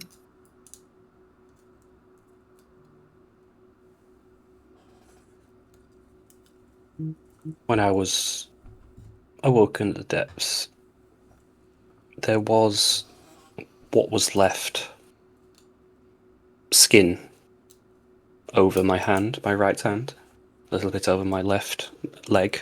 It wasn't much, and it wasn't on for very long. It was decaying under the water. But having seen you, I sense a bit of familiarity.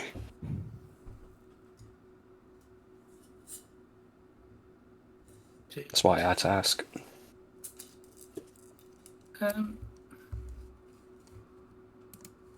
Now,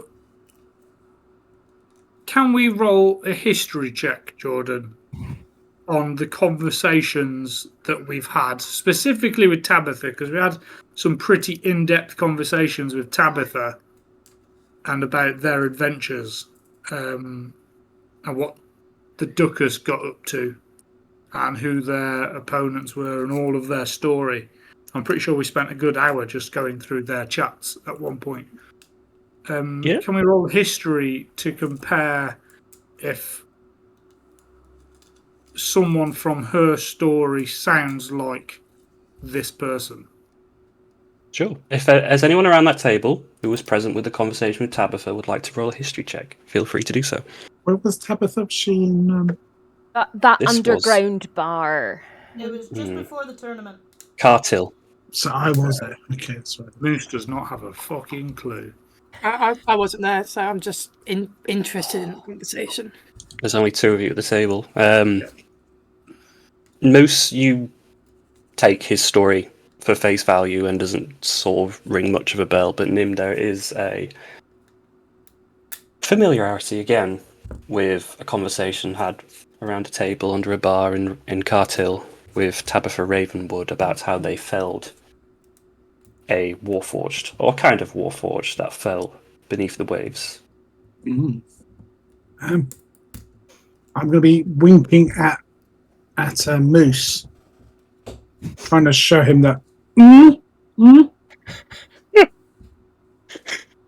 going to wink back. I've got a fucking clue. Quill, seeing all this winking, is going to start joining in, just winking at them one after the other. She's going to be a bit concerned over everyone's twitchy faces right now. Ollie will lean into Nim, and having noticed this, like, is everything okay? Your eyes having a little bit of a spasm. Dave, does the name Duckus Biggus mean anything to you? I'm afraid it does not. No. Okay. Not a clue. How about Lupin? No. Is that a person from that group? Not sure. Just that's why I'm asking you. Did you have any weapons on you when you were?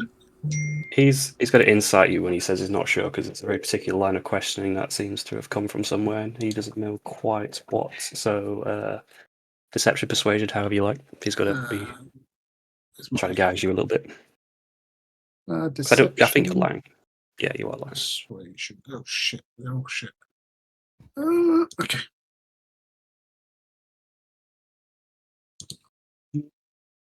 Oh god. Yeah, he's just got to lean a little bit closer to you, but doesn't stop you and doesn't just lets you carry on. Yeah. I mean, maybe I got the name wrong. Does lamplight mean anything to you? Again, I'm afraid it does not. Okay. What's this all have to do with me? Well, I'm going to offer you some information for free. And I don't do that very often. These lot will tell you. But yeah, here's the information for you. You need to look for a town called El Dorado, which is the name that people who aren't in a specific town call it. Once you've found said town, you need to enter, and you need to ask for a certain individual. That individual's name is Lazarus. You need to go find Lazarus, and you need to walk up to them and directly say, "Hello there, Lazarus. My name is Lamplight," and then they will sort you right out.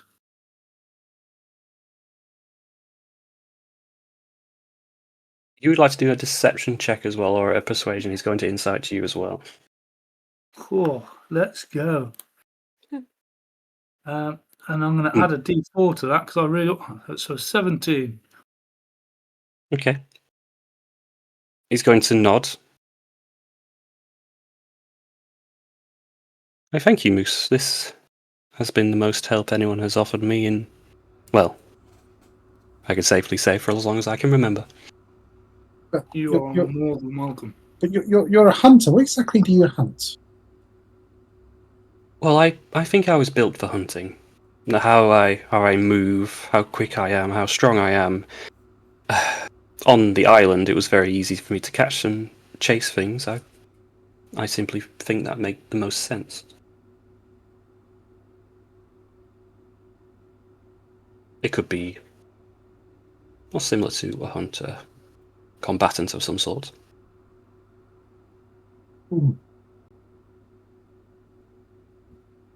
You suddenly throwing those rocks. That's quite good. I mean, yeah. I mean, I can't complain at your skill. But yeah. Aren't you worried why you awoke at the bottom of the sea? I do, but I don't think I'll ever know the answer. So Or did you look? I Maybe spent the answer's several there. months on that island. And without anything but myself for company, it's not a lot of information. I simply forgot about it. It wasn't interesting until this conversation, really. How did you get to the island? I walked. So why didn't you just walk off? I don't know how long I could have been walking, and I had to spend a couple of those months repairing myself with whatever flotsam and rope I could make from seaweed as I could. I suppose I could have if I had more time, but it took me long enough to get myself in a operable state. Yeah, I'm going to look at him in absolute clip and be like, yeah, fair. That is fair. I don't think wood and seaweed is a normal repair material. Well, this has been wonderfully insightful, and I've had quite a good time despite some of the heated words earlier. I'll leave you all for the day, and well, if you all want to talk to me, I'm in the ship anyway. So, and I will hold true to my bargain. I will answer your questions. Good day. Takes a step out of his chair and makes his way somewhere else in the ship. gives you a time Bye. to be yourselves. Goodbye. Oh, God. Slicing through that tension. Quill or Kishu, bad guy. Bad, evil guy. Just doesn't remember it. But he's a bad guy. How so? Why? Going on the stories that Tabitha told me, he's a wearer of skins. He worked for a very nasty guy and was going around killing people for fun. He was a soldier or a hunter that drove a black flying horse, I think he said, or something like that. Well, should we be keeping him on this ship? Should he be detained once we reach land? Oh, as far as I gather, he is very powerful. Very powerful. Well, indeed, but if we know that they're got villainy inside them, and would it not be in their safety as well as others to detain them and find out whether they're likely to commit more? Well, I don't know. Well, if he is as evil as Nim is saying, and it's the person from the story, and he follows to get to where I've just suggested, we won't have to worry about them. Yeah, but the stories took all of Duckus to take him out, not just one. Sorry, did you say Duckus? So these people are members of Duckus Biggest? Yeah. We met one of them. We told you this. I don't remember the name, but it's good to note down. Well, he was opposed to... Well, maybe you should... Well, he doesn't have memory. Oh, he might be lying. I don't know. Can you make someone tell the truth? You're a paladin. Make him swear on some holy book or something? I have sown... I probably could conduct Zone of Truth again, but I don't think that brings back memories if they have legitimately forgotten them. At the very least, it might confirm whether this memory loss is a truth in itself. I'm just not comfortable with that walking around. If he gets his memories back, it could be a whole load of problems, if he hasn't already. I'm confused. If Duckus Biggest are bad because they killed your mum, did you say? If they're the bad guys, and this was an enemy of theirs, does that not make him a good guy? I'm not entirely sure the Duckus Biggest were that bad. What says? He killed his mum. He got a finger.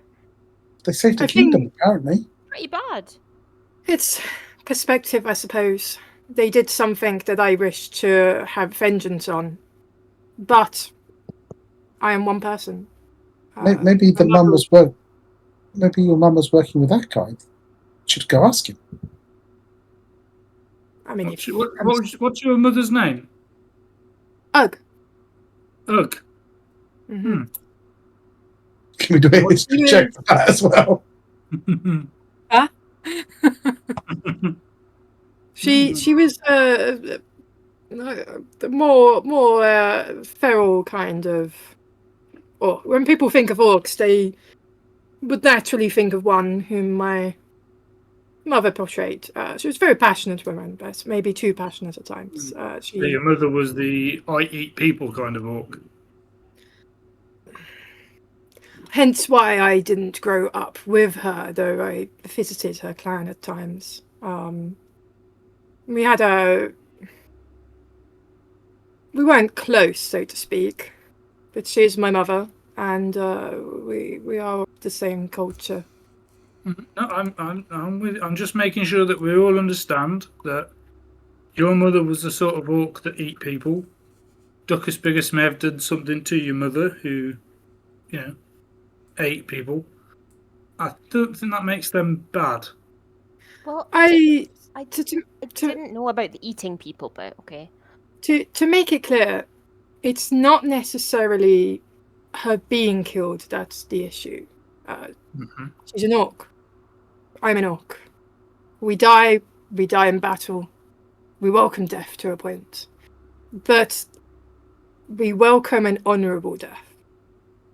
welcome a death in attempting to conquer someone or some place and dying in that battle. We welcome having a fight to test skills to the death. There's no rejection of that.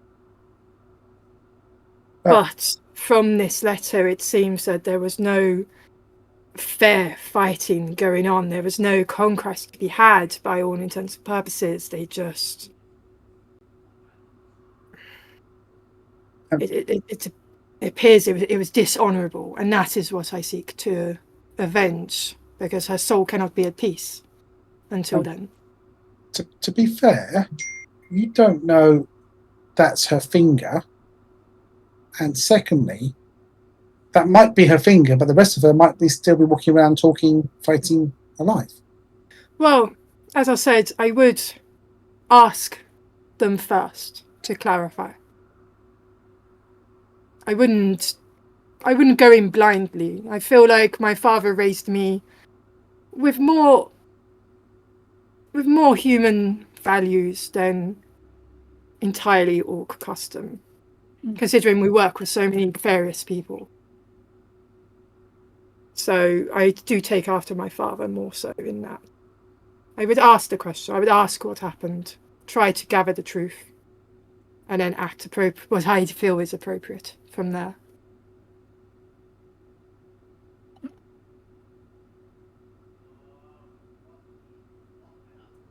So what's your dad's name? My dad's name is Rakar. Rakar. Does your dad know you got it on? Does your dad know you got it on? Or does he still think you're pure? He's going to blush again and go, he raised us the son. I'm sure he expects what sons do. What do they do?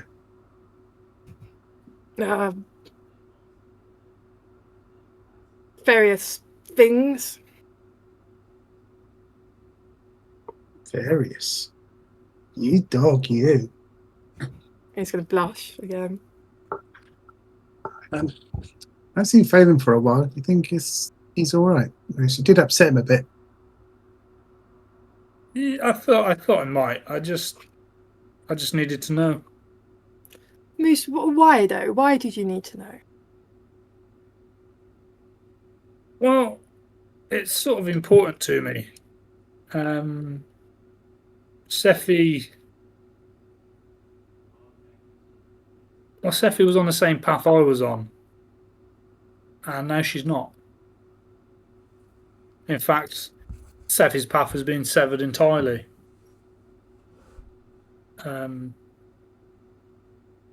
Her story, well, it's over, isn't it? It's finished. I'm powerless to do anything about it. Can you do anything about it? Yeah, but why did you ask if he was guilty? It's obvious that they felt guilty. Oh, why didn't they just say so? Just answer the question. What is the purpose, though? If, say, like, they confirm what everyone suspects, practically knows, that they feel guilty, what does that do for you? Well, then we can talk about it. But until we have that conversation, we can't talk about it. So the purpose was because you wish to discuss what happened. I want to have something we haven't had, which is the dialogue. It happened, we moved on, and now we're here. It's almost as if no one gives a flying fuck that we've just buried Sephi. I think there just may have been better ways to start this dialogue. There may have been, but I thought this was an opening. This was a question and answer forum. Yes. You've asked me some uncomfortable questions, and I've answered them. I think maybe We've just asked you lots of uncomfortable questions, and you've answered them. I think the core difference being is the questions that up until that point did not suggest blame. I didn't suggest anything. I just outright put it there because there Yes. is some. But it does. There is no one to blame. Well, that's not evidently true, is it? Well, it is. It's either, okay, I'll rephrase. It's either there is no one to blame and it was a terrible series of events, or everyone is to blame because none of us did enough. You're fucking goddamn right. Then the question should You're have been aimed fucking at goddamn everyone right. and not just Phelan. Well, no, because Nim didn't put an arrow in her. You didn't put an arrow in her. I didn't put an arrow in her. We all had our own faults, and we would discuss those faults. But I think that one needs discussing first. I think all That of it one. we need discussing then. It's the arrow wasn't the only thing that happened. We can't be sure the arrow is what ultimately killed her. And if we wish to analyse the battle, very likely something else would have happened. If not for the arrow, the doctor But may have lost. you can think that, and that's fine. That you're entitled to that thought. But I fully 110% believe that was the killing blow. But Moose, that arrow could have hit me, and I moved out the way, so maybe I killed him. And we can discuss that. So is it my fault? We don't Well, see. do you feel? I fucking sure as shit feel guilty. I should have taken the arrow. I knew it. I knew it. I mean, you weren't there, and I'm just going to sort of brush off Quill. You weren't there. You're not involved. She has been keeping very quiet and very small throughout this whole conversation. But let's look at how that fight went. Okay. The first thing that I did was enshroud myself. We know that's what I do. I know that's a habit of mine. I do it. And then I stayed way back when I saw her running forward. Should I have went more forward? I think I should have. Would I have been in time to heal her? That's literally what I do. That's all I've done through this entire time, is to make sure that you guys have some form of support, and I failed. Did I manage to get to where I needed to be? No, because I'm fucking tiny and it took me too long to fucking get there. We didn't have the resources we fucking needed. Okay? We needed a goddamn diamond for starters, which I'd used on you, by the way. I'd used on you. He hangs his head in And shame.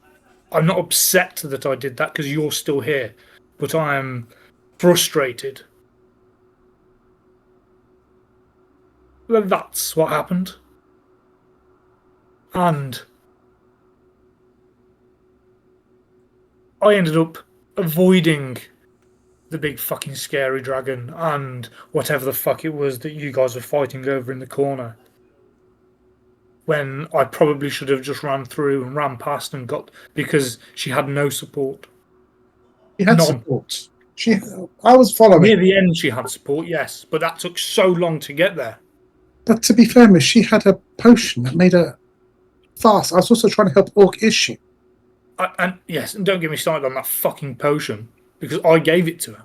The reason she was so far forward is because I fucking gave it to her. We all could have done better. But, and I'm not disagreeing that this conversation needs to happen. For one, I think we need to get Phelan back into the room to have this conversation together. But I do think there was a better way to bring this up. I think Sephi got too confident. She was killing everything with her punches. And she saw the bad guy, and I think she just thought, he's mine. And she went for it. So I think she's partly to blame as well. During this, Orkisha is going to lean to Quill and go, Quill, would you be a dear and get Phelan back I think I do Yep, think absolutely. And taking that excuse to get out of there, she bolts. The tension in the room becoming unbearable and giving you a good way to get out. During this time, then, before you approach, Phelan, you're on the dock of the ship. Could you do me a perception check? Mm-hmm.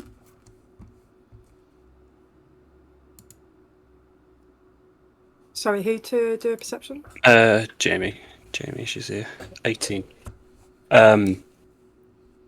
So you've been hovering over the side of the bow, just looking at the waves go by with your own thoughts and check. You would have noticed at some point, maybe five or 10 minutes or so after you'd left the room, Charlie, the Warforged, had come up from the staircase and had made his way towards the captain's cabin. He seemed to have spoke with the Grung who's on the door and had since gone into the captain's quarters, but that's the last you've seen of them before Quill makes their way maybe 5 minutes or so after that, coming up to the dock of the bay and sees you sort of hung over the side a little. Really, really tentatively, because emotions were high when you left. Emotions were high in that room. She's flying, and so she's like head level, and she just gives you the littlest tap on your shoulder. When you tap, there's like a moment where it's like you kind of, you're leaning on like on your elbows over the side, and then there's like the panic moment where he like stiffs up. There's a sniffle, and then you see his hand move to his face, and then he'll turn around. Not fully around, but it's like more of an over the shoulder kind of thing. Hi, sorry. They asked for you back in the room. Did they mention why? They're discussing what happened with the person you lost recently. They wanted to have an open discussion.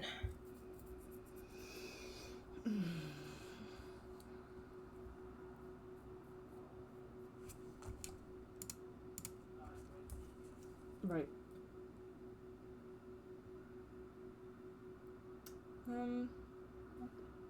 Can you do me a favour? He's going to turn around and fully face you.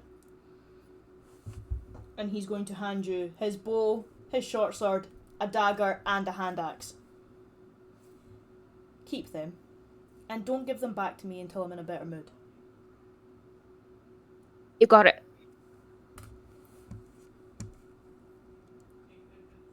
And then he'll make his way. Quill, you're just like holding all this equipment now Yep. and not quite sure where to place it. As soon as he is out of sight, she's going to fly up to the crow's nest and deposit it there, so it's out of sight. Of which you also startle Opie, jolts away. Just again, spyglass. It's the wrong way around for a start, but he's still doing it anyway. But yeah, Phelan Sorry, can then didn't mean make to their scare way. you. Just need somewhere safe to put these just now. Okay, thank you. Bye. And then she is just going to find a corner away and just give everybody some space. You could do that. And then Phelan, if you're in that case, then making your way towards the mess hall, Yeah. you'll see your 3 travelling companions around a table. Phelan's not even going to sit down, he's going to stand in the doorway. And sit down, Phelan. No, I don't think I will.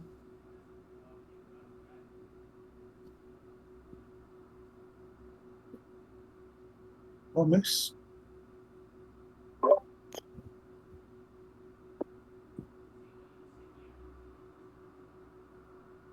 Miss, Mm-hmm. ask your question. But think how you ask. Well, I think we know what the question is. Well, none of us here think that Phelan did it on purpose. I never said that either. No, I'm just putting it out there. We also don't know if it was the killing blow.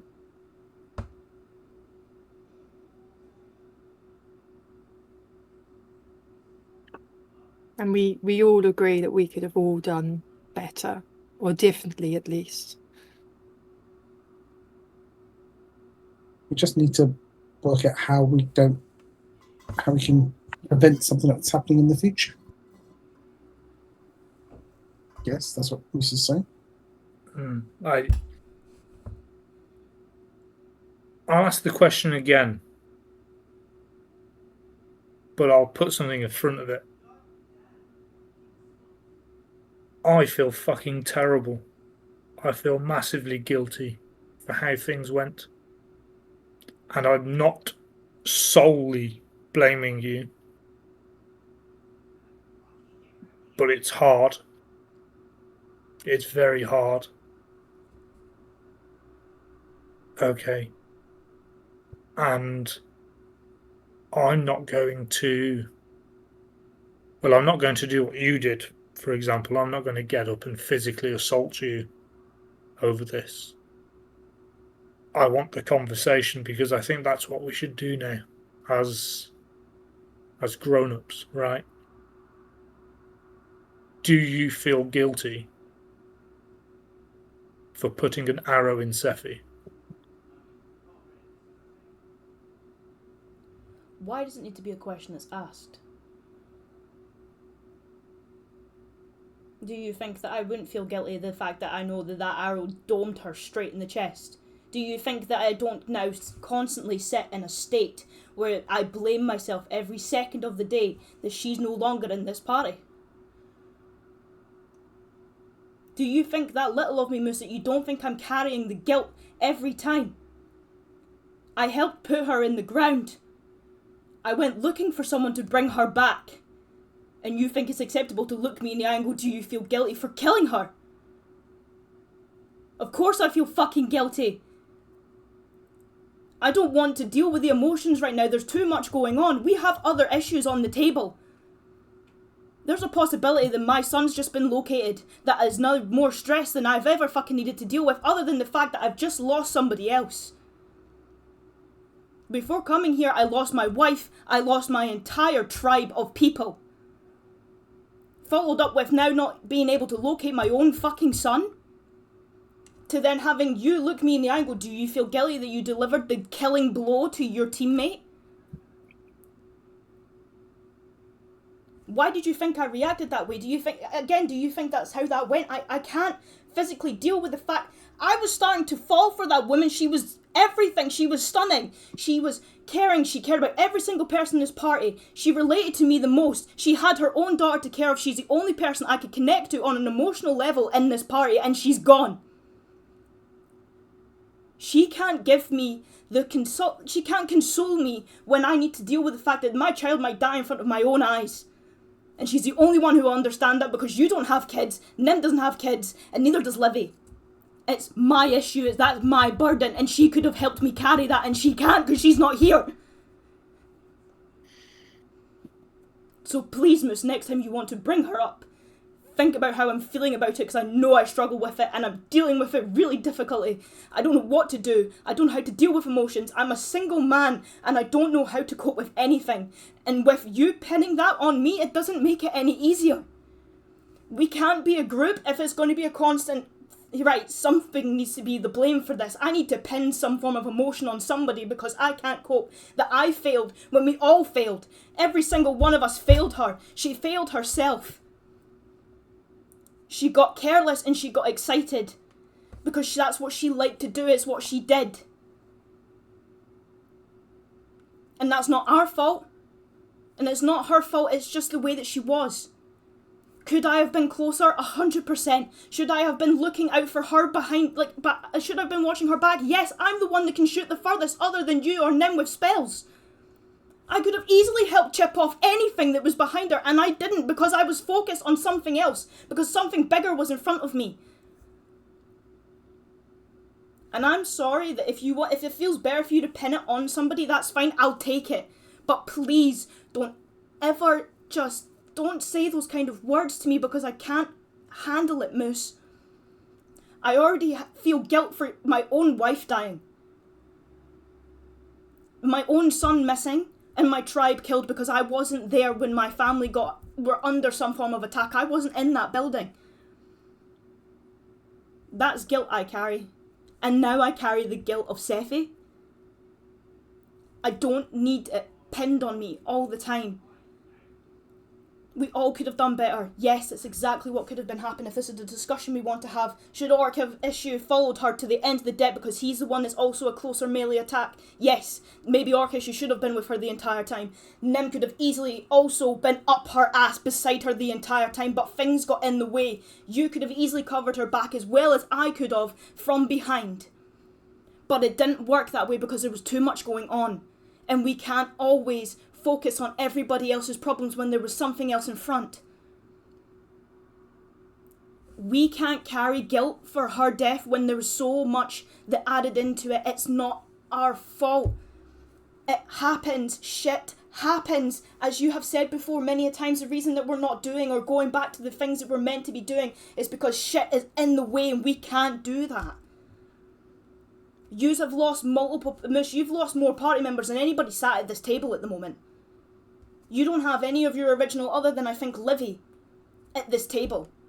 And I don't even want to think of how guilty you feel, maybe depending on what the situation was with each party member, but I would never pin that on you. That's not your fault. People make decisions and decisions have consequences.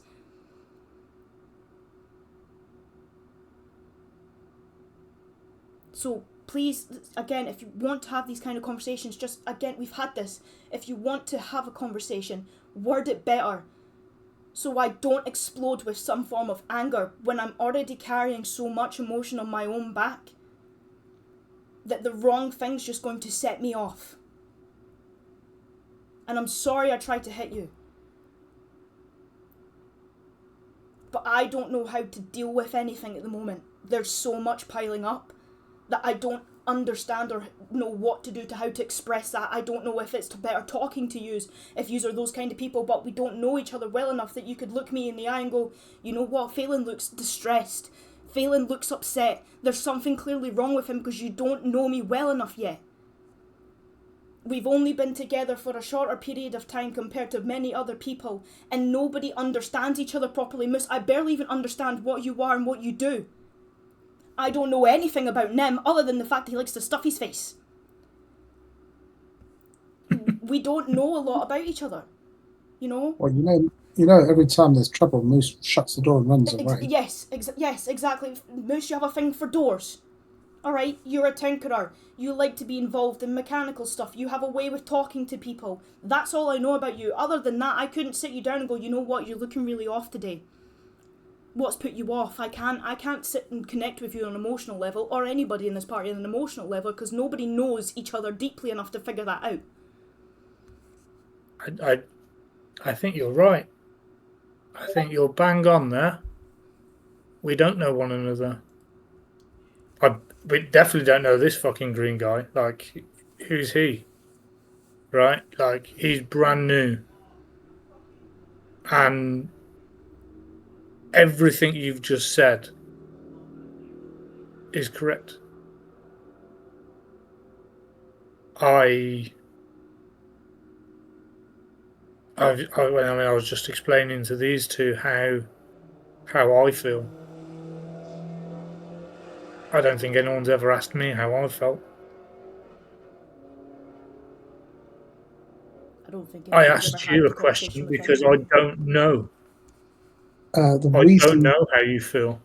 But Moose, we don't ask we do. because we're all dealing with it ourselves first. Selfish as enough as it is, but grief does that. Yes, but we don't. You've just said. You have just look. I've maybe not you, but I've got a lot of time on this planet. I know that we're about to go into some serious shit, and we cannot be having our own selfish thoughts. You're in your own little world of grief. I'm in mine. Orcish is probably in his. Nim is in his. And we are about to go and find your son.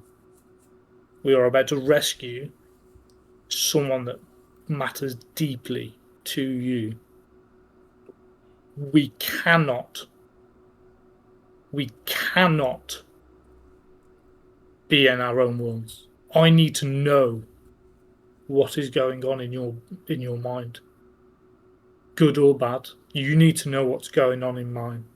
And as weird as it is, I think this game of asking questions was a nice little opener. But Moose, every time we've asked you questions, you've always deflected them. Yes, correct. Every time you've asked Moose questions, my name isn't fucking Moose. My name is Melvin. This way. Listen,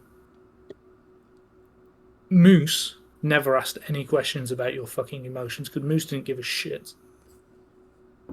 I care. Do you hear the word I'm saying? I care.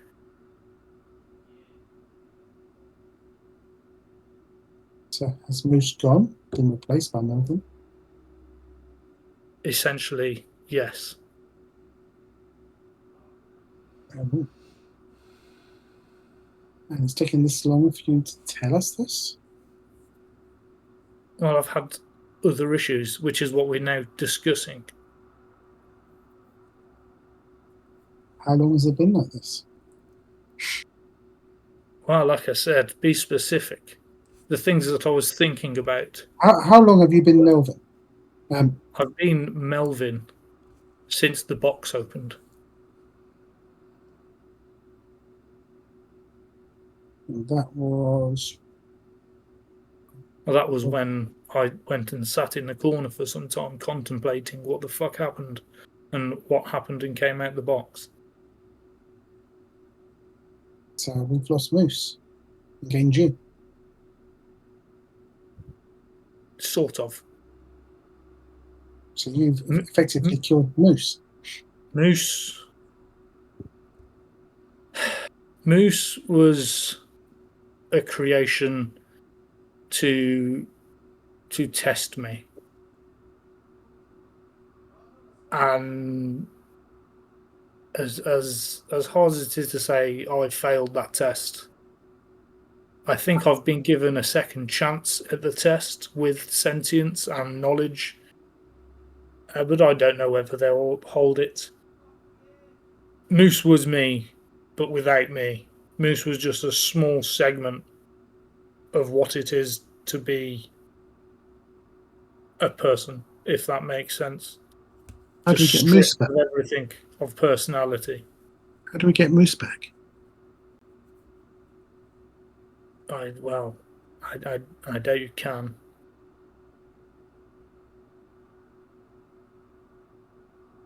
Why were you being tested?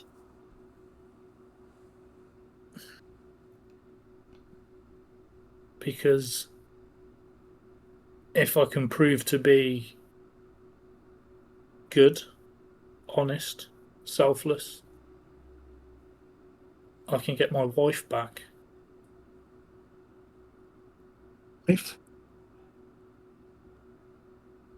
And if I can't, I can't.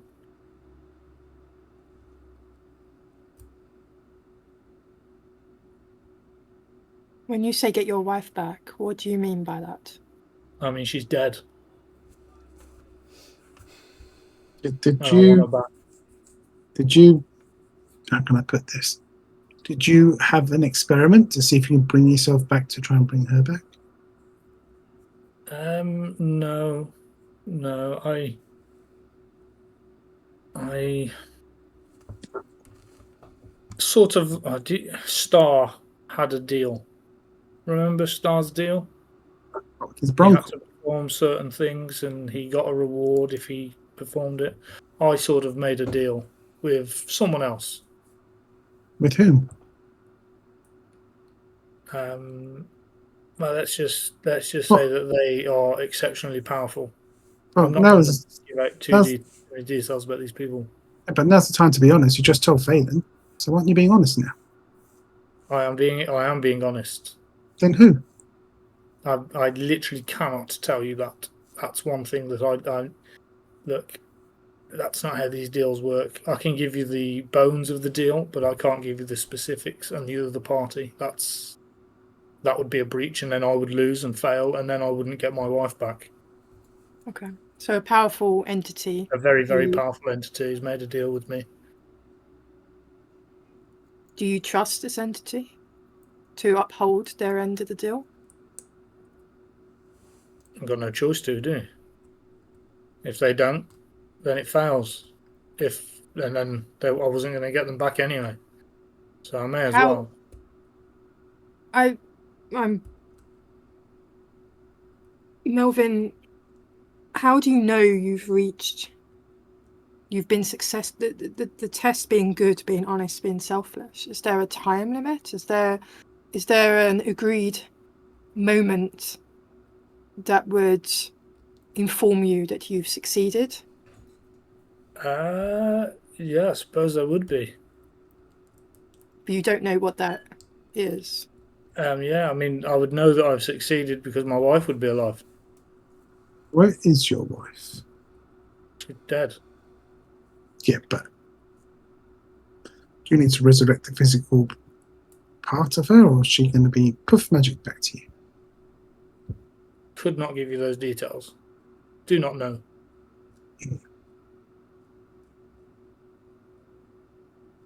I think that this conversation has gone a little bit off track from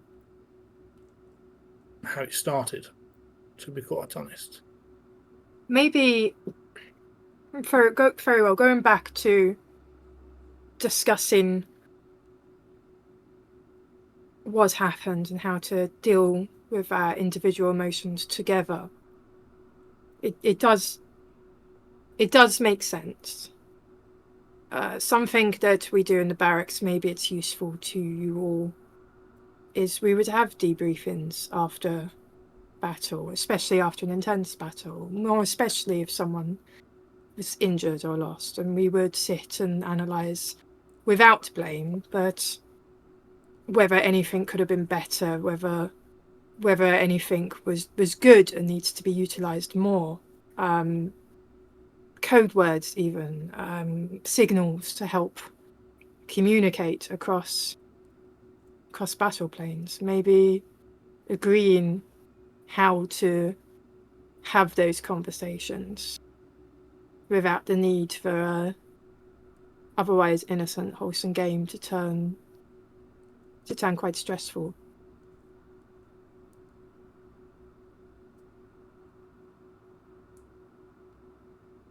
I think that's needed. I think, as you say, Phelan, I'm the last of the originals of this little group, and you know, when the first few died, I thought, how silly of them. But this one was different, and I think any time that we have something like this happen, we need to be able to, as adults, as, dare I say, friends, colleagues, however you want to phrase this, we need to be able to have that discussion openly, because and I know this may hurt, but I am angry. I'm angry at you. I'm angry at Orcish, at Nim. I'm angry at myself.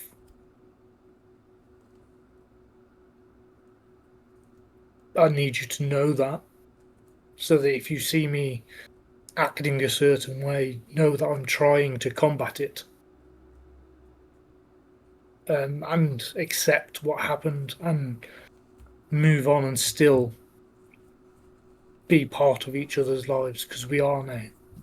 You are, for good or bad, part of my future, and I look at what you taught me as Moose, and I truly do not think Moose would have survived anywhere near as long as he did without you and Sephi guiding him. As you say, It was me. I was a goddamn fucking liability. Reckless. Yes, and you taught me how to be less so, more helpful, Yes, but in the less. last battle, you swung the other way, didn't you? Yeah, well, You hung back and hid in your darkness. and look where that led. So you have to back us up. You need to find. You need to find that middle ground. You got to stay within healing range, Moose, all times.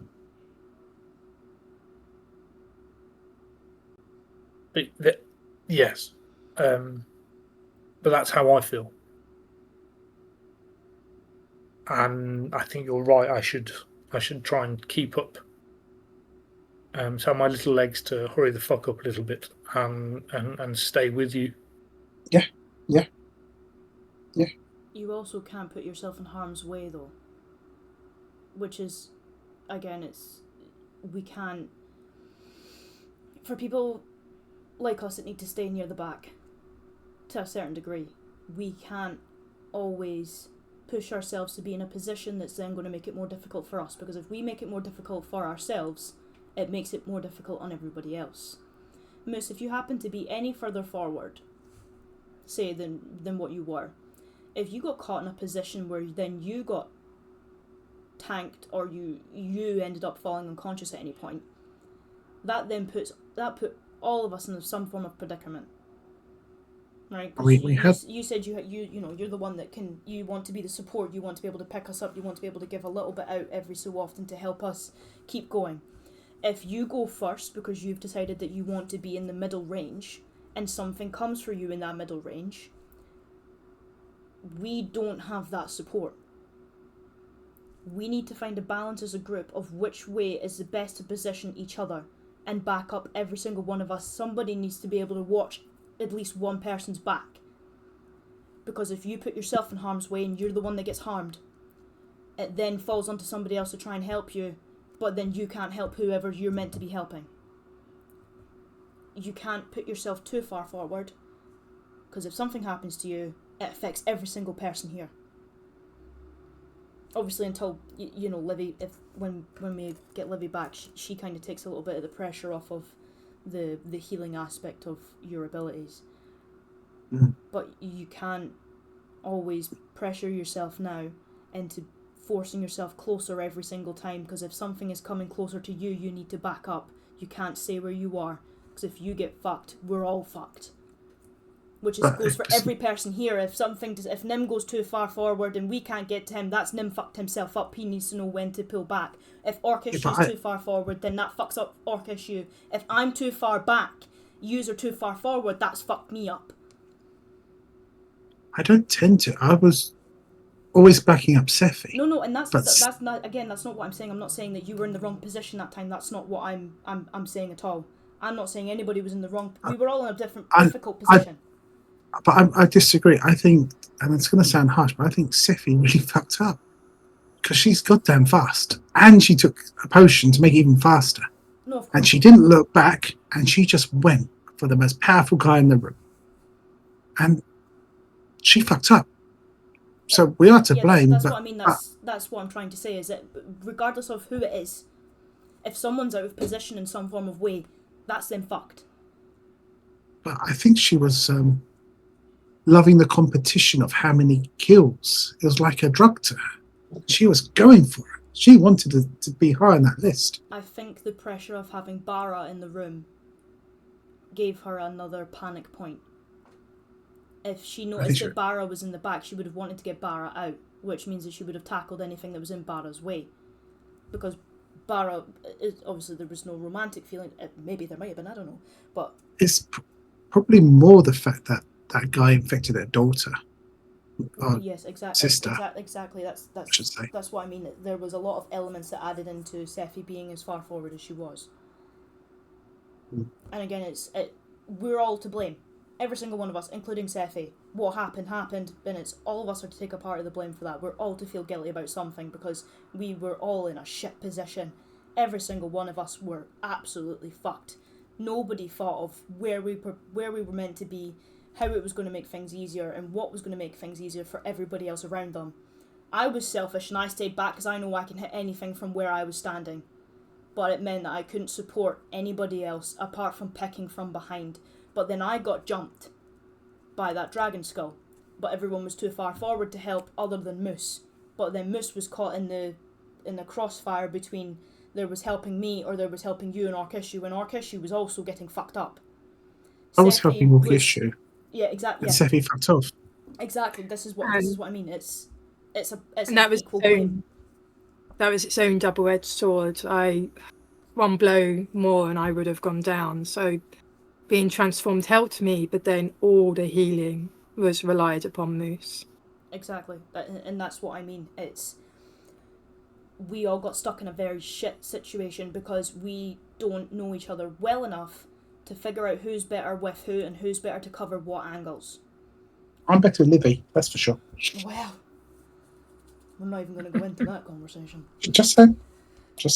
We make a good team. But this is yes, and that's exactly what I mean. It's when Livy gets added, when we get Livy back, it's a conversation we need to have with Livy because there's been one too many times where Livy's been out of reach and she can't help anybody. We need to sit down, we need to figure out how we battle things all together and know what's best for each other. It sounds like as well, another thing to take on board is even when a battle feels personal, to stick to some kind of plan and trust more in each other that we will get through. It's exactly what I'm trying to say. Again, Melvin, you know what you're good at. You know you're good at hiding in the dark and it gives you the advantage. That's what you're good at. Well, that's what we've seen that you're good at. Again, I don't know if there's a big difference between what Melvin can do and what Moose can do. But if that's the way that we know it, then that's what you're good at. If it makes it easier, find a middle ground somewhere in between, at least a mixture of people, but not close enough for you to get hurt. Nim always pairs well with whoever's also in front. Nim, you can support up front, and you can also do from a middle ground as well, which is the same as Livy. Livy's good at front, and she's good from a middle ground, from what we know. With every battle now, we're going to have to keep an eye on, again, I don't know if you wanted... if there's a way that if you want to pair up and see who's better with who, in a sense. I'm better with Livy. Yes, excellent, Nim. I will put that in the back of my mind and write it down for later. Cheers. Appreciate that. I don't know Quill's skill. You've all seen that. So then that's a discussion of if she's involved, where we put her within the line. Quill was excellent at melee battle. Well, there we go. That means that, Nim, you're either going with Quill up front, or you're putting Livy and Quill up front, and you're either slightly behind or with them. I think Moose, Orkishu you wants would to be up with Q. Yeah, well, yeah, if we keep, if Orkishu wants The to... way Orca's looking at her, I think Orca's very interested in Quill. He blushes. There's not. Moose, I know you want to be more... Melvin, sorry. If you want to be more further forward to an extent that helps everybody out, I don't mind having your back, because I have a little bit more range when it comes to that. If I can keep an eye on your back, you can keep an eye on whoever's in front of your back. Does that sound like a fair agreement? I agree. And again, this seems to have devolved into tactics for the next one. Look. Moose is going to stand up, all like 3 feet of him, barely over the table. He's going to get his chair and push it forward, and then really dignified climb on his chair. Lean over the table and put his hand forward. I just needed to know, or maybe not needed to know, but I just needed to let you know that there are hard feelings, but it's not personal, although it is personal to me, but I'm trying to get past it.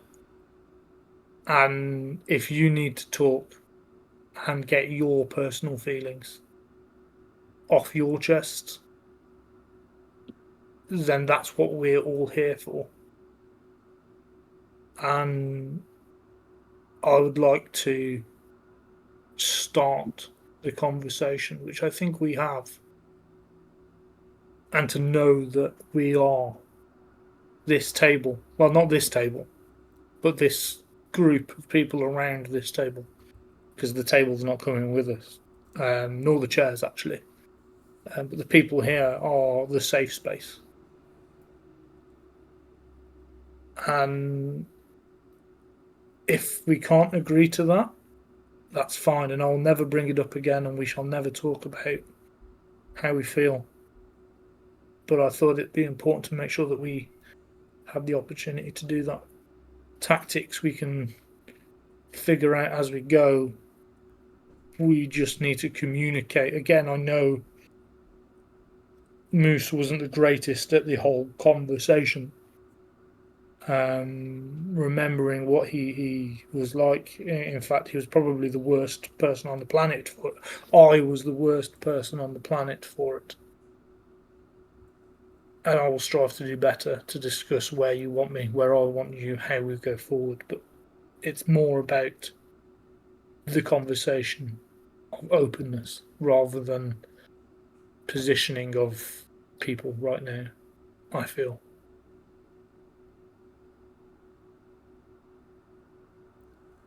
Are you going to be able to drop those hard feelings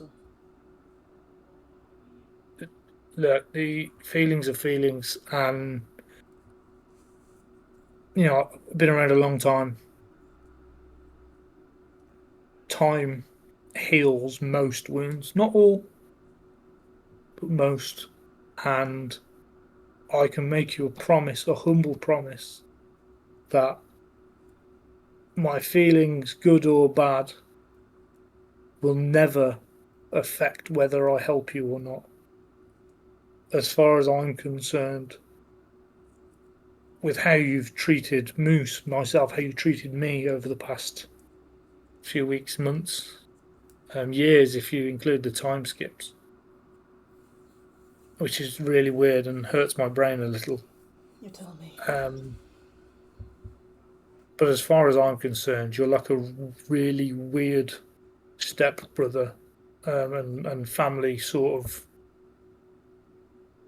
Well, it doesn't really matter if I hate you or love you or whether we've got this weird attraction.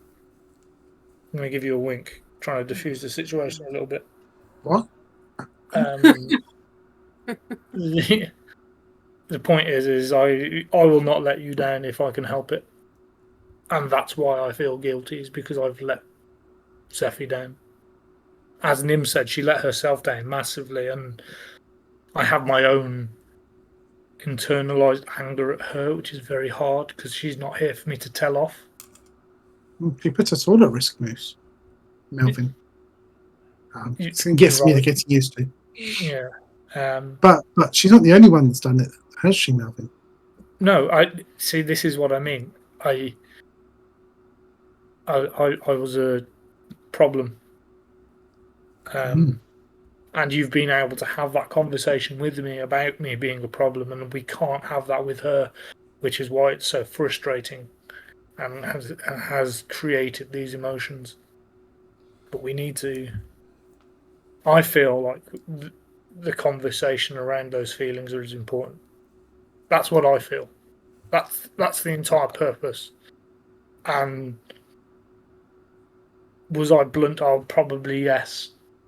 But you know, I'm old as fuck. I don't really know how to be anything but.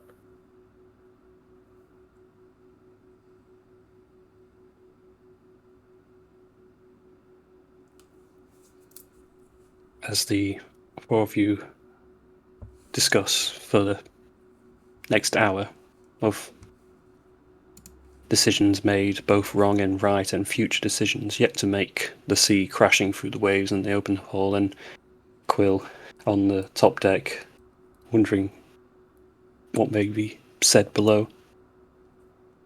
We'll come for a little break, I think. I think that'll be appropriate now.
Do we want to get back to it? Yeah.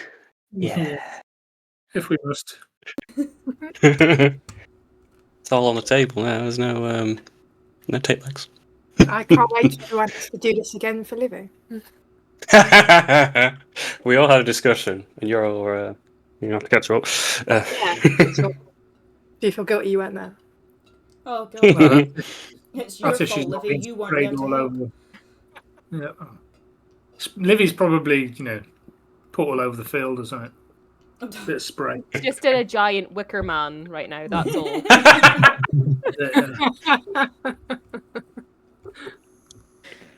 Here for like 2 weeks, guys.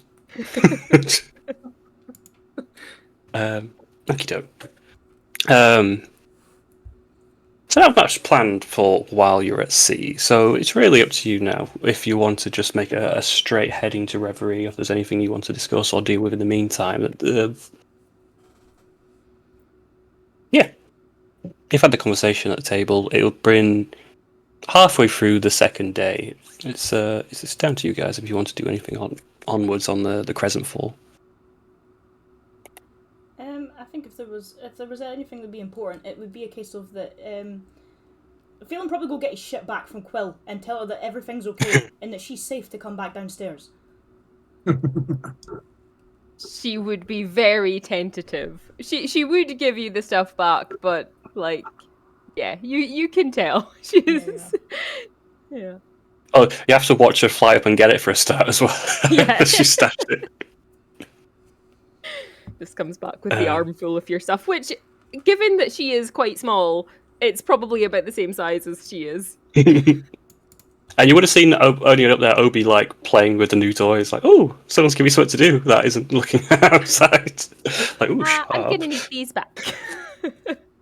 Oh, yeah, that's fine. That's fine. Nope. I like the bow. Yep. Retrieve the items, come back down the crow's nest, hand it to Phelan, who's very welcome to have their items returned to them, and some issues resolved.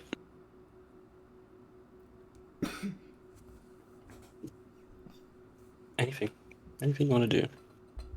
Otherwise, it's a day at sea and a night sleep. Yeah, I'm pretty happy to time skip. Okay.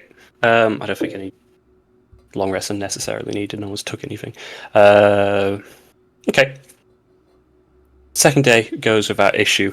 It's very outside of this conversation you've had in the morning, and that probably leans into the start of the afternoon. Everything else is very uneventful. Life at sea is quite boring and dull, and unless something exciting happens, in which case you normally don't want to happen, like sea monsters or whatnot, it goes quite peacefully, and you see Charlie still wandering around the ship. You see the rest, everyone just sort of doing their jobs as they would. Rest for the second night. Wake up for the final third day. Let's see, Charlie's probably over somewhere. Move you all, guide. Of which, a few hours into the third day, so it's taking you just over high noon. There's a shout out from the crow's nest of Obi once more. The call, "Land ahoy!" Bells start to ring. The port of Reverie starts to slowly come into the distance, coming closer and closer. All the architecture that you see is immaculate. The stonework, the masonry is pristine. Everything is detailed with this ornate white marble and gold filigree that just goes this huge gateway where the port emerges through. So the Crescent Fall, the ship needs to go through a large set of port doors, huge, massive things to enter the Reverie docks. Pulls up. Anchor drops, and the workers of the ship start tying ropes and making everything fit to the shore, to the dock. And I will take you over to what you see as you are able to now disembark towards the gates of Reverie, of which Orkishu would have the most knowledge. But it is this crashing cascade of water coming from higher parts of buildings of either side. There's like a fine mist that fills through the air continuously through, and with the water vapor heats the sun, and the sun creates rainbows. It is idyllic and beautiful, and in terms of cities before, this is not just the most well maintained, but looked after as well. Come through the gates. The 5 of you are disembarking and may or may not be making your goodbyes to those on the Crescent Fall. Quill tags along. And you come to the gates and see a blue elven man, bald of head, but some of you may recognise as a Vidalcan. You've seen one in your party once before. And then Orcish, you recognise a much older gentleman dressed in paladin clothing. He's probably about in his 60s, but he's very tall. He's about 6'6". He's very well built. You can tell underneath the armour now, with white slick back hair and stubble beard, to be your father, Rakar. Who? No, No, go ahead. no. Sorry. As soon as they see you, there's a subtle but large smile across his face as you've made it back safely, and it's been some weeks now since he's seen you last, and sort of beckons you over. Yeah, Orcish, he wouldn't be subtle. He'd have a big smile and walk over to his father and sort of that kind of stereotypical big kind of hug and slap on the back kind of greeting of father, it's good to see you again. I worried the tides may have taken you, son. It's been quite a while. I hope everything fares well. I looks past you and the people in following your wake. I see you have brought friends. Yes, not just my own friends. They're valiant people who have done great things, but they know the High Priestess, soon to be High Priestess here. Believe they were invited. It made sense that I'm travelling home. They travel with me. I believe I recognise the description of at least 3 of them. The information was passed along to allow them access to Oberon's tower. I, however, don't know the short red-haired girl, but I will take your word. If they are safe, they are welcome to come in. Yes, I bear full responsibility. They come under my own authority here. I've just finished my conversation with Radagast, and he points to the Vidalcan beside him. He will be able to take you through to Oberon's tower. There's leaning towards the rest of your group. It's about a 10-minute walk through the city. I hope that's all okay. We have made preparations for your arrival. The Ascension ceremony is only a day away. You've all made very good time. Orcish would give a deep bow to Radagast as is proper and formal. Orcish, it's good to see you again. I hope that your travels was bountiful, and we thank you for taking Livy's stead in this matter.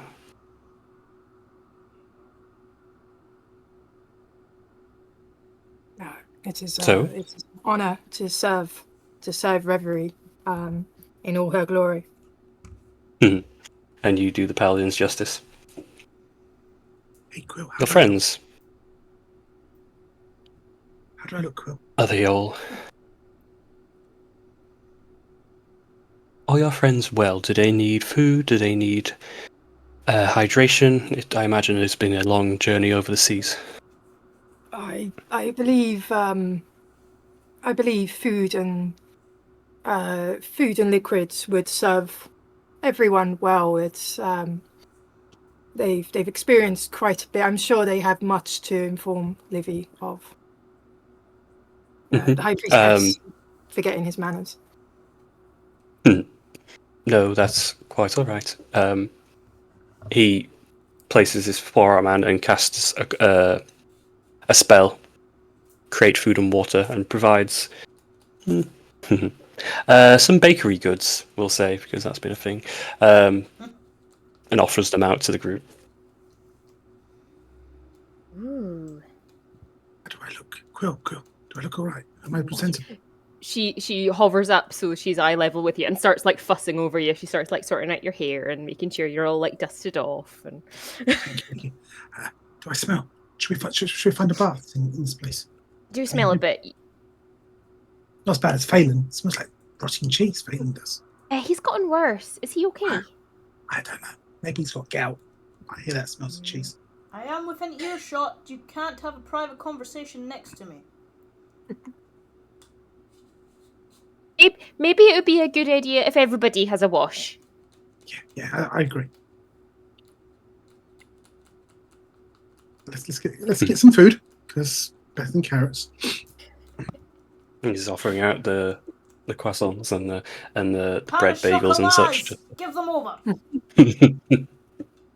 You would all be welcome to use the barrack showers. I'm sure my father would not have qualms about that if you wish to make yourselves all more presentable. Obviously, we're going to meet Livy again. There's more formal clothing or that you have or wish to seek. But anything that you need in the city, that I can happily guide you. What's wrong with my outfit? Nothing. It's a very important ceremony, and everyone will be of highest esteem. And I mean, I don't look presentable. I think it's more you've been fighting and adventuring in the same set of clothes since I met you, and you stink. You should probably change clothes and have them washed. You can talk, Baby Bell. I have a spell that can fix that. So do I, but it just doesn't get in the nooks and crannies. No, my one will. It will get in all of the nooks and crannies. Promises, Melvin. Promises. Just say that you would like it, and I can do it. That's all I'm saying. Make me presentable. Come on, Melvin. You can do that. Awesome. Melvin will make Nim presentable by washing him. And are we talking sponge bath here? Because it's get interesting. No, it's better than that. Oh. I summon an elemental, specifically a water elemental, with you in it. Awesome. Okay. I was hoping more like Eddie Murphy coming to America, but never mind. Hold up. So I'm going to go with the dishwasher. There you go. There we go. You're Before in, and I will instruct the elemental to clean my friend. of which maybe you find yourself suddenly holding your breath as your cascade of water of this elemental takes your space, and you are contained with it. The water's swirling and washing around you, and giving you a good rinse. Told him it'd get all of the nooks and crannies. Mm-hmm. You weren't lying about that. Jesus. Yeah. Whew. Okay. Yeah, and after a minute, I'll just be like, yeah, just follow along. Try not to get in the way. Shall I just drip dry? And as we go, I can Presty you dry as we go. Nice. I've got a spell that will dry you really quick if you like. Oh, God. No, I mean, slowly. I might have to find some new clothes, apparently. Or because she doesn't think I'm presentable. Just have a water elemental following you for a bit now. Yeah. For the hour at least. Yeah. My pastry got soggy. There's some wet bread. Oh, no, I hate wet bread. Orpheus is probably looking to his father as a bit like, they're a bit unorthodox. This wasn't planned for. No, I do hope that elemental of yours will stay in tow. Yeah, sure. And I'm going to put my arms out for my own water elemental to give me a wash. So I know nice. Can you get Phelan done as well? It stinks. So get out there. Absolutely, we can. Without Look any at Phelan and gripes. see if they're willing. Could we not have just went to a bathhouse or something? Well, where's the fun in that? Just want to get everyone naked, don't you, Phelan? I didn't say I wanted to be with you while I was doing it. We have all the nice soaps and stuff. It smells nice. That's just water. But hang on, it's not just water. This is a nice water element. I don't know his name yet. I don't speak water element. Well, I'm sure he has a name. You could give him one. Yeah, what have we had? We've already had Frank. One that begins with a W because he's a water elemental. Because we're really Walter. original. Walter. There we go. You are a Walter elemental. You in return just hear sort of bubbling water, like simply that in a language you can't understand, but it sounds like a receipt of sorts. There we go. Well, come along, Walter. Get him if you can. And we'll share the experience that Nim had amongst those willing as well. Like, it's almost like being in a washing machine very briefly for those who get involved in encapsulated by the water elemental, Walter, making you all very wet, but refreshed, certainly.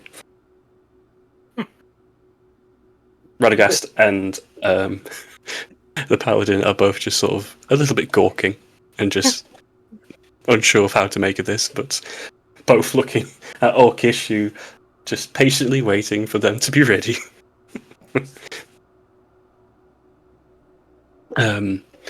Your father Rakar comes to. Whilst in the city, I know you've probably had a long, arduous journey, but I would hope that you could see them through to the tower for the time being until your duties are needed once more. If you could stay with them. Yes, of course, of course. I am ever at the service of Reverie. Radagast turns around, and if you would like to all follow me, I will lead you to the tower. Please, I ask you all to be, looks at the water elemental in tow, respectful of the city, and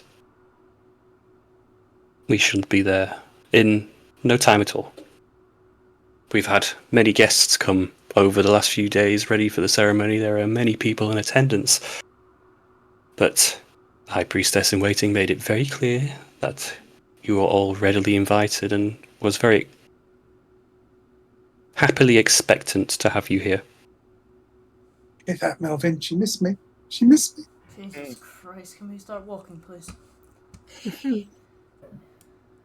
You certainly can. Radagast will lead the way through these great doors that open as without even saying a word in front of him, and this open space. Again, it's sort of like box canyon style with rocks, like marble rocks on either side, but the rocks have been carved into stonework, bridges, staircases, everything. Again, with this gold filigree like detailing throughout the whole thing, taking you to this large courtyard area. The water runs freely through the centre as well.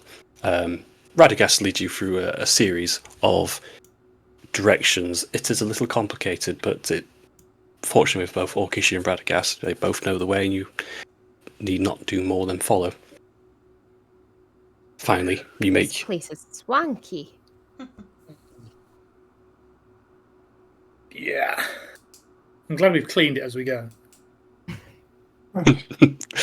Water puddle in the wake of where you walk, like a slug. I need to find a really good shop for clothes. Maybe we should get something for Livia, like a present or something. I think you are correct. If you're wishing to ask the question, you probably need to go and get the gift first. Yes, you need to buy a ring with a I'm not going to ask her today. big diamond on it. Yeah, Huge. I will. I will. I think it's a golf ball or something. I don't know.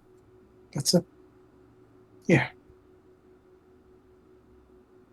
We have a fine collection of haberdasheries and outfitters that would be more than welcome to see you in something more fitting for the ceremony if you would like. We can have that arranged. Yeah, that sounds awesome. There's plenty to choose from. I'm sure we will find something suitable for each of your tastes. Fantastic. You are our honoured guests, and we will treat you with no less than we would our own. Progressing through the courtyard until you finally come to a set of staircases that wind upwards to the right. The 10 minutes of walking is past, and you come to an outcropping to another set of gates that open up, and you can see now just over the top of the gateway there's this huge marble white pearlescent tower that goes 100 or so feet in the sky. It's circular like a column, and you can just see at the top there's like this reflection of the sun hitting the top, like it's reflecting like a glass roof or a greenhouse candle-like dome, and it glints and it catches some of your eye. It's just like a prismatic and shaped lots of little triangles to create this dome shape. Get to the top of the stairs, and you are met with. There's a couple of priests or clerics that you could tell they are moon or priests having a small discussion, and there is a. They're about 3 or 4 foot tall. He's got a white sort of suit on as well, but he's quite peculiar looking. He's got pointed ears like a halfling, but he's got this sort of red combed back hair, well pristined, a couple of fawnish or deer-like horns as well. There's like a weird tail sort of curling up behind him, like a lemur tail, striped and goes all the way down the back of him. And they're discussing. No. No. No. No. Oh. As they see you approach, the lady and the male, the older gentleman, both give you a warm bow, seeing Radagast leading the way and expecting you to be guests and make a little space for you to enter. As Radagast takes the lead and just, we have some more esteemed guests here. Talking to the priest and the cleric, I hope you give them all.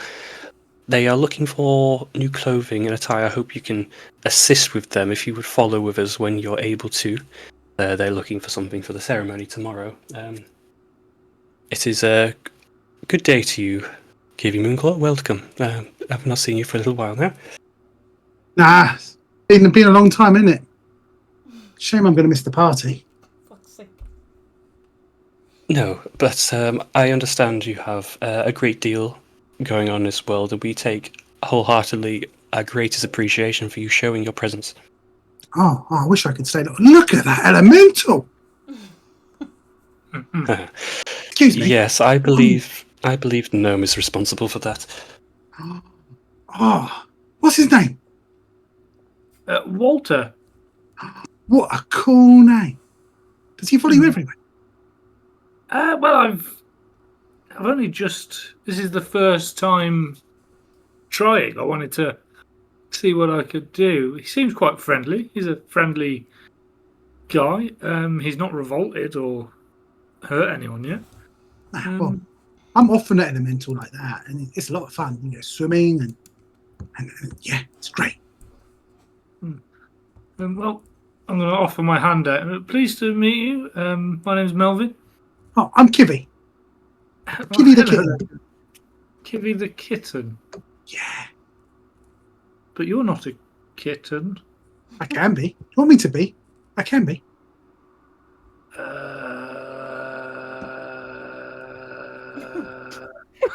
Oh, someone restarting. Cat got your tongue, or kitten got your tongue. I don't know how to respond to that. That sounds. Is it because I'm a duke? Is it? You're Duke. Wow, Duke Kivy the kitten. Yeah. That's crazy. Yeah.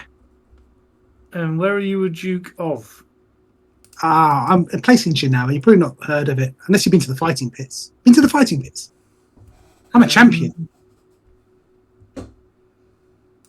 No, I didn't even know there were fighting pits. that we're doing that officially. Really, that's very. I'm just going to look at Quill because I'm seriously stuck. Cool. That's very cool. Yes, thank you. This is our wordsmith. She's very good with words. If you would just like to, and I'm going to take a step back and let Quill take the. Hey, I'm cool. Oh my god, you're a duke. Yeah. That's You heard very of me? I thought No, it was but I weird. haven't heard of many people. Give it a kitten. Slayer of people. Fight heads of werewolves. Fight hydras. Okay. I need to sit down with you, and you need to tell me all your stories. I will, but I just tell you now, what do they say about me in that chair never happened. Never. It's a lie. Right, I'll remember that. Never happened. What the fuck is that smell? Who smells the cheese? He does. Oh my god! Something died in your backpack, on I. Would any of the party remember the name Kivy being mentioned previously? Do a history check for those who may. I think again, speaking with Tabitha, maybe.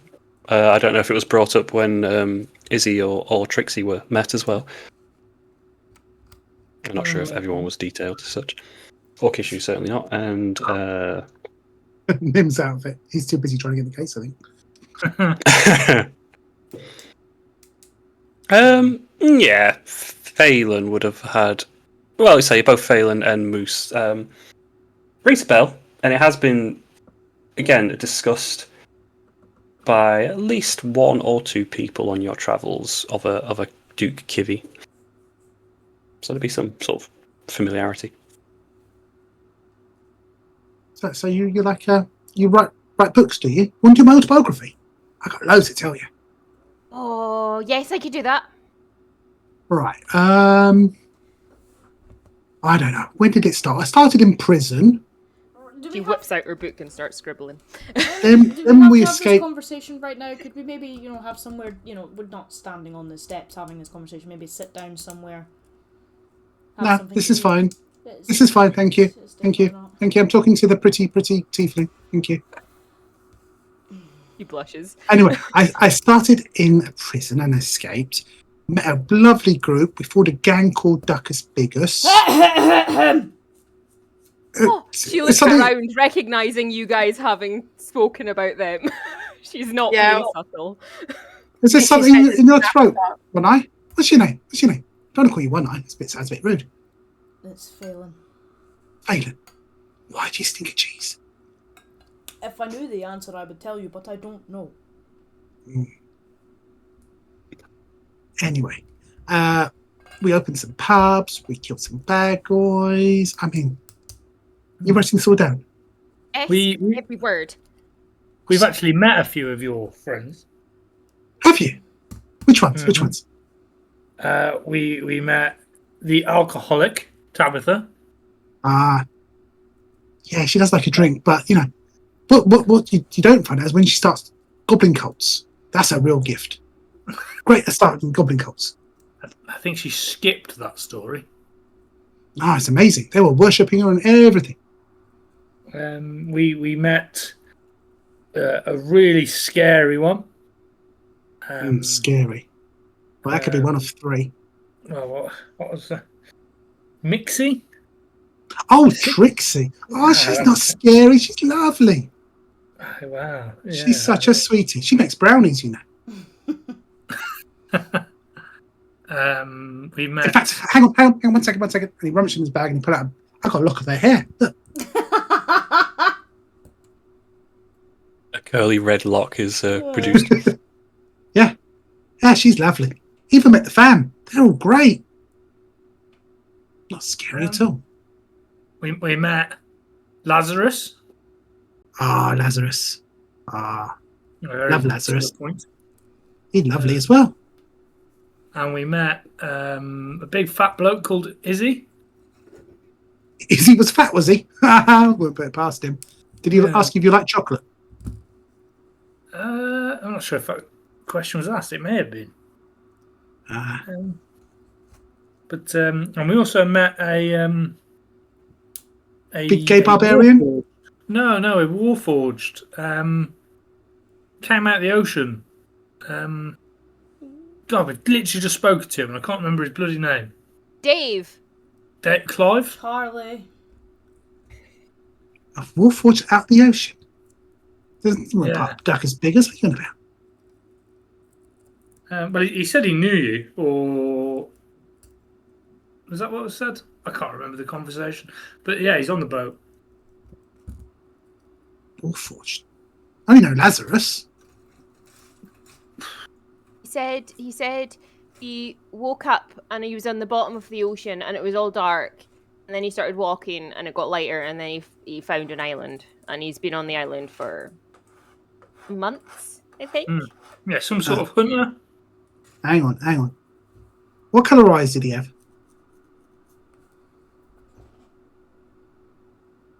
As the eye expert, I think you should ask Phelan.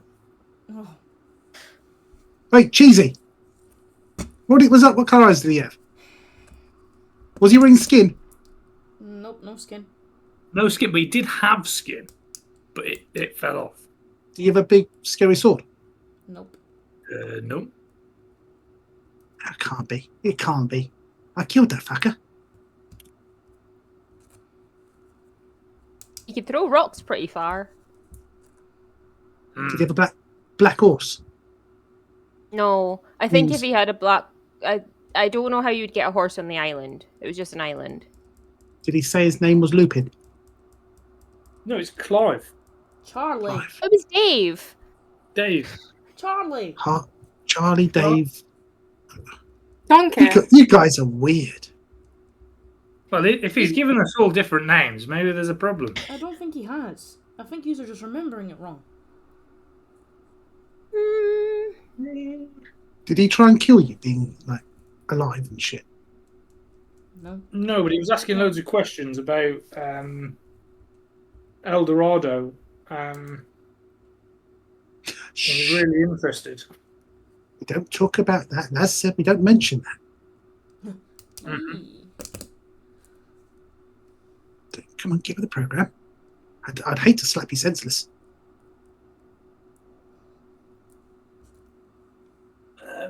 Right. This got awkward real quick.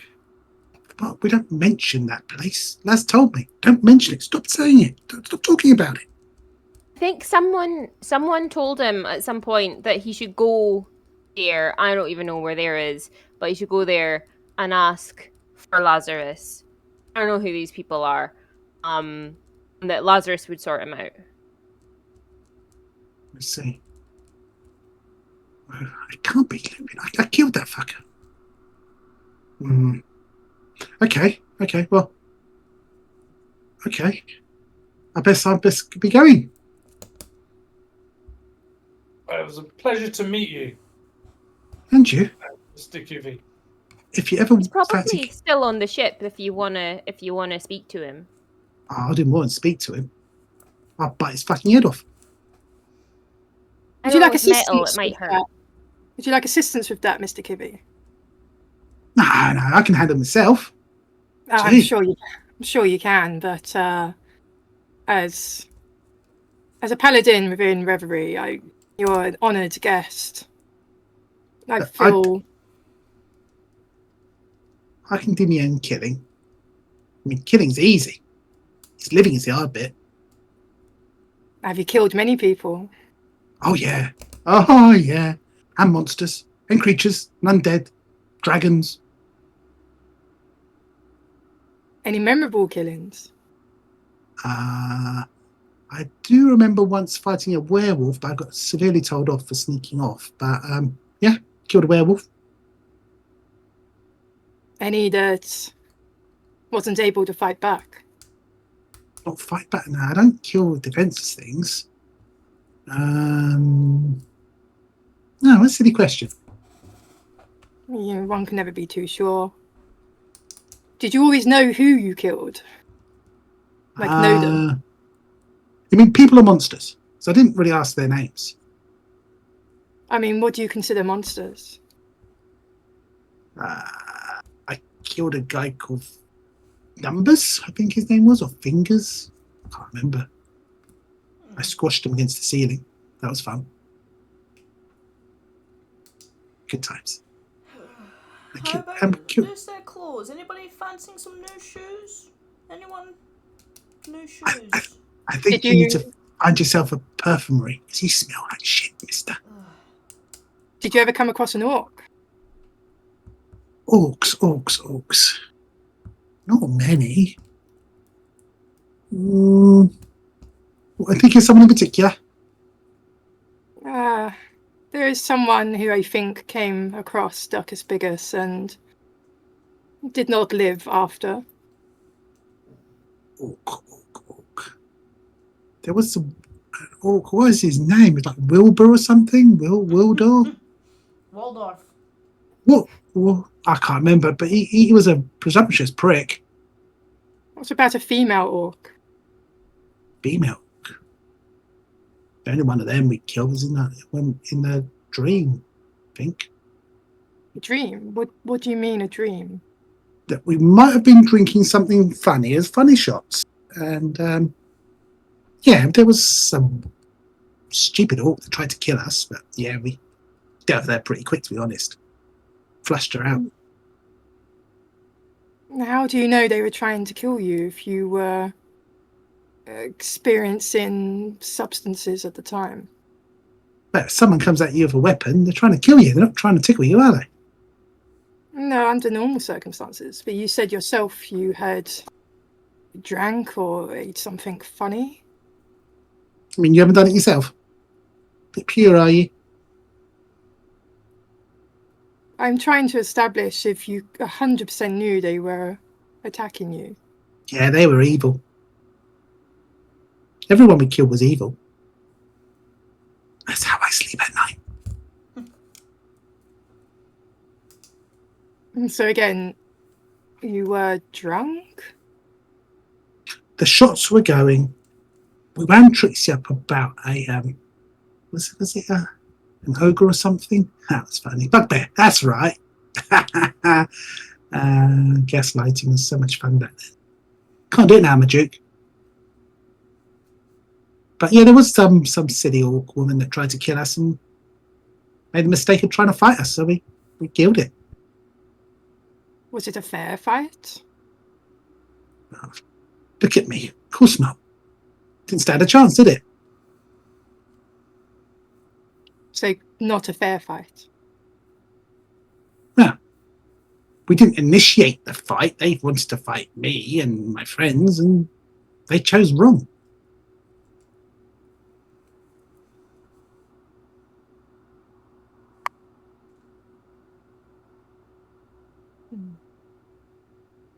Hang on a minute. All kind of orcish. Is it someone? Did we kill someone you like? Was it your girlfriend? Was it your girlfriend? My mother. Ooh, I didn't know orcs did it like that. That's weird. You're not very respectful, Duke Kibby. Well, if they try and kill me, gloves are off. But you said yourself the drinks were flowing. I think there was mention of drugs. I tell you, nothing happened with that chair. Okay.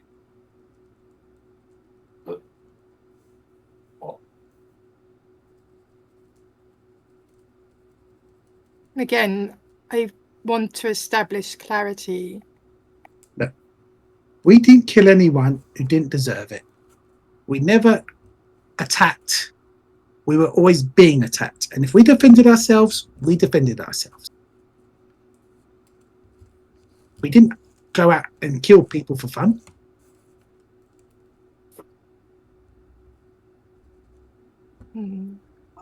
Okay, she's going to be glancing at Radagast, kind of aware of where they are, who is around. And if I recall, I think she shut off the air and we were all suffocating. I had to turn Trixie into a giant squid. Octopus. Squid? I think it was an octopus, yeah. Because we were suffocating. It seems you knew not what you were doing. Well, that's not really a fair fight if you're in a room and someone shuts off the Yeah, and tries to kill you. So fair game.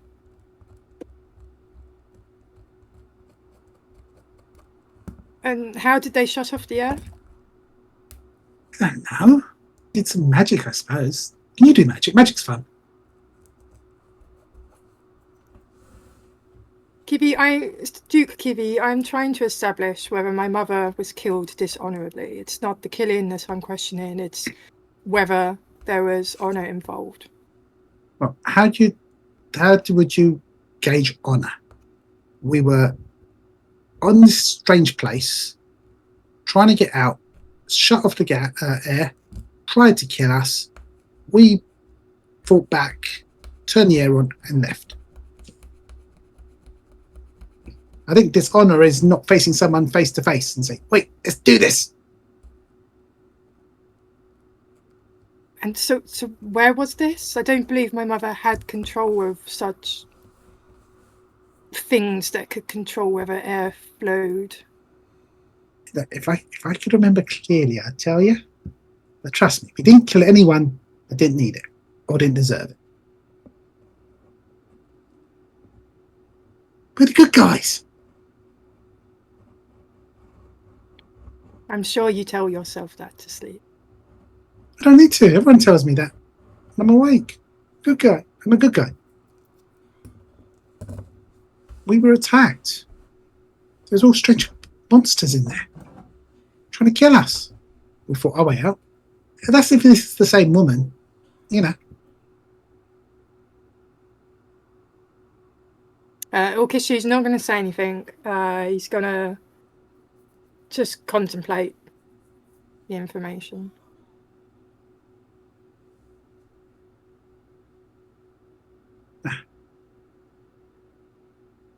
All right. Anything else I can help you with, pretty? Looking at Tifa. Didn't catch your name. Me? Oh, I'm Quill. Pleasure to meet you, Quill. You too, Duke. But if you ever want to do my autobiography, look me up. And yeah, I'm happy to tell you all the stories. Definitely. Awesome. Well, if that's all I can do for you guys, I've got to go talk to this Charlie Dave person. I hate to press you all, but we do have a time to be keeping. If you're finished having your conversation, we head to the tower. Please. No worries. I warn you now that there might not be much of a ship if it is looping. I'm warning you now. It might get a bit messy. The halfling goes on their way and bids you adieu and leaves towards the south of the courtyard, heading away towards the docks and to the gatehouse. The rest of you can follow on, and Radagast would lead you through this great courtyard doorway north towards the tower that you saw in the distance. It doesn't take long for you to get there. But as you stand in front of it and look up at it, it is grandiose and it's immense. It just goes up and up and up, and it goes for forever. Even Quill, you're thinking if you could fly up, it would take you some time. But without needing to do so, there is two paladins on either side of the gates, and they notice both Orkishu and Radagast and do a low, respectful bow, pull their pikes across, which were by their side, and one of them pulls at the door handle and opens the doorway. Radagast, expectant for them to open, leads you inside. The ground floor of the tower is quite busy with people. There's a lot of preparations being had. There's wait staff. You could see maybe a couple of musicians. Everything dresses. There's several of the paladins around the rooms, defending the place and making everything safe and quite hectic. And it comes to light that with the Ascension ceremony coming in the next day, it's rightfully so that everything is in full tilt. Radagast gestures towards the staircase, and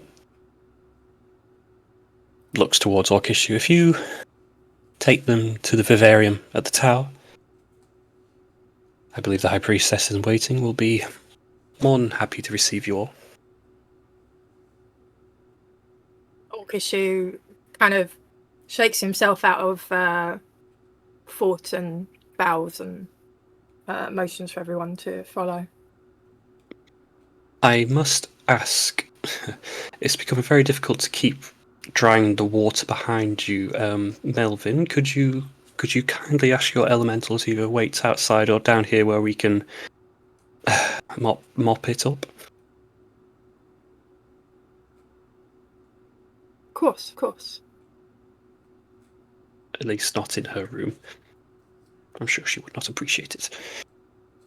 Oh my god. I've just been talking and my microphone's off. Yep.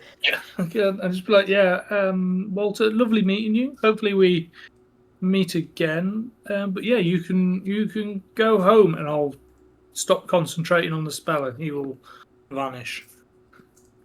Yep, like in a whirlpool, sucks into a central point and just disappears. There's like a huge splash of water around it. You see a couple of the staff around who just like with mops been trailing you the entire time now, like furiously like going against every surface that has now been dampened. But Orkishu then leads you, so this winding staircase that goes around the circumference of the building that goes and goes and goes, and it takes you a fair bit of time. You even go past several different rooms. There's a library, there's an orrery, one of which is a very grand ballroom, which seems to be where things are being set up and would likely be the main location for the ceremony tomorrow night. Progressing up further until you run out of stairs and run out of floors. And you can see shining through the skylight, through the last of the staircase, the dome, the glass dome of Oberon's tower, the vivarium. It's very warm in here, it's very bright, it's very well decorated. And you'll see what you see now. There's a singular living space, but it is immaculate, everything's pristine, everything's placed in detail. There's a tree growing at the centre of the room with greenery adorned around it. Ancient artifacts, items, gifts and relics circumference the room. And you see in a white dress, sort of a ball gown, more ceremonial dress, with silver ingrained, like flowing down the robe to the base, Liviana, who's currently looking out the window and notices your presence. Expo, everyone. It's so wonderful to see you all. Oh my god.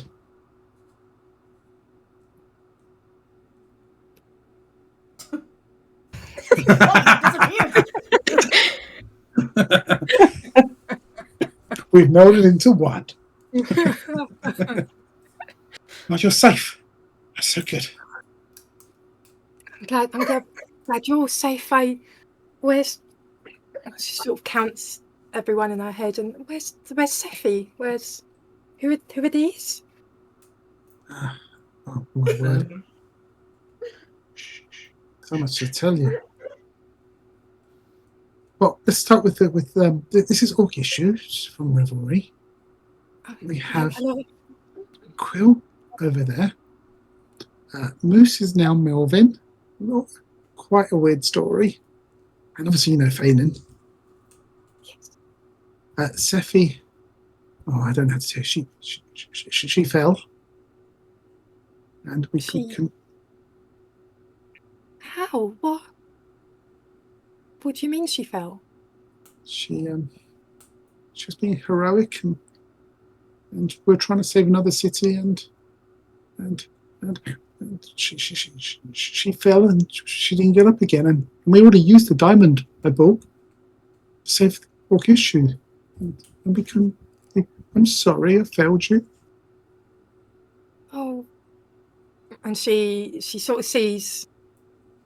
She takes Nim's hands. Okay, you didn't you got a diamond and you saved someone, and we can't save everyone. I'm sure you all tried.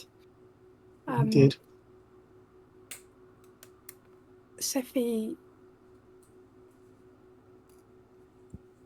was very brave. I'm sure.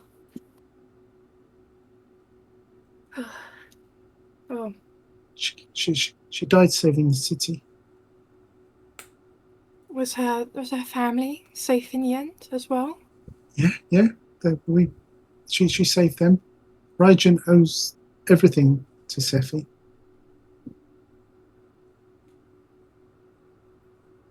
I will add Sephi to my prayers tonight. I've been praying for all of you anyway to be safe, and not all prayers are answered, but I will pray for Sephi's soul. Oh, I am glad to see you all though. It feels like it's been a while. It's been too long.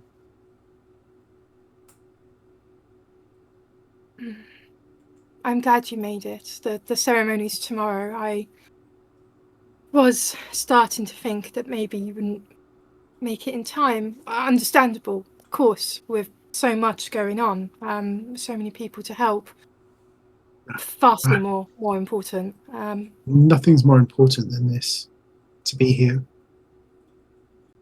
And she smiles, and then,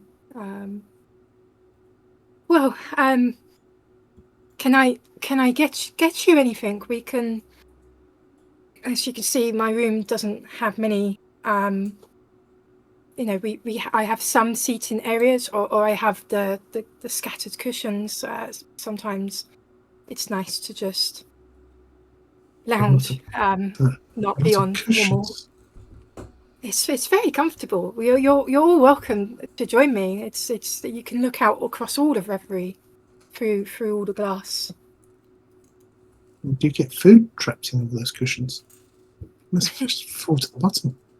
Not quite food, but you might find the odd book that I've hidden from my professors. Don't think they found them all whilst I was gone. Alvin, get over here. Come say hello. Come on, Alvin. Livy? Miss? See that you haven't been chopped up and sacrificed. Good to see you. It's very good to see you as well. No, I've not been chopped up. I've been well taken care of and re-established my connections. Well, that's good. It's good to see that you're. I was telling everyone that I was fully expecting that you were not here. But we didn't agree with you. I'm glad to be wrong. I'm glad to be wrong. Well, I'm very, very grateful that even thinking I wouldn't be here, you still came anyway. Nothing would stop us. Well, absolutely, because if you weren't, we were going to tear the place down. Piece by piece. Because you're all right. Well, you can see it's not required. The ceremony's been long overdue, and I delayed it for enough time, and it's very important to me and to all of Reverie, and I think for what we're ultimately trying to do, which is to protect people. And I'm very glad to be able to share this with you. I'd like to add a worry to you, if you don't mind. I would expect nothing less. We see, or we've been told that there are lots and lots of people in your city. Probably lots of new people. Yes, I imagine there's guests from all over the continent, mostly priests and clerics and other priestesses. Well, of course, you were with us in the first city where there were lots of people and there was a virus spread, and then of course you were with us in the last one for a small period of time before your father took you away, and there was a virus spread there. I'm just worried that now that we're in another city with even more people that are all new, it may happen again. Yeah, I did share with my father the details of what had transpired so far, and I raised concerns for the safety of our people and what an opportunity it may be for those who are seeking ill intentions. There have, as far as I'm aware, there have been provisions made. The various orders of fighters and paladins. I believe they might have hired more additional security as well. It appears, from what I've heard, it appears that every protection is being sought. Okay. Well, that was my worry. I've got one other question. I think it's a pertinent, a good one. It's a good one. Don't read into it at all. I don't want you to read into it, but I need to ask it. Okay. Obviously, you've got a mom and dad, right? Like you've all got a mom and dad. Mm-hmm. Was your mom and dad married before or after you were conceived? And the add-on to that was your mom the priestess or high priestess or whatever it is before or after you were conceived? Jordan, do you want to help me with that? Yeah, sure. She would have been the high priestess, and for a good many years before we were born. At which point, within her priestesshood, she would have met Daedalus, and during that time, become very close and fond of each other. Yes. So she was already high priestess, and they became close through the course of their individual duties. I believe one of those tales my mother said it was the right moments that accumulated into further right moments, and the feelings followed. And I believe they had a lovely ceremony by one of the rivers. They said there was 8 rainbows that day across the city. 8. Wow. Okay. Say no more. Say no more. And I'm going to wink at Nim. Nim's going to turn, blush slightly for very pale elf. So the priestess can marry, or is it more? I don't know. The rules. Again, I don't. I was never fully told all the individual rules. I don't. My mother married. I can't imagine there being difficulty marrying for myself. I'd have to see how this bond that I forge with my holy deity, how that is first. Gods are fickle beings, and I don't know how they would be after tomorrow. She's been quite quiet. She's not really responding to me. I mean, we've had a glimpse into the future, and it all goes bad very quickly. I mean, maybe we should go try and fight that battle. Hang on. So, you said that your goddess has gone quiet. Do you mean that she doesn't talk anymore, or that she talks less? Were you talking before? Because that's really weird, by the way. Like, what? Well, I prayed to her. I prayed to her often when I was in my tower.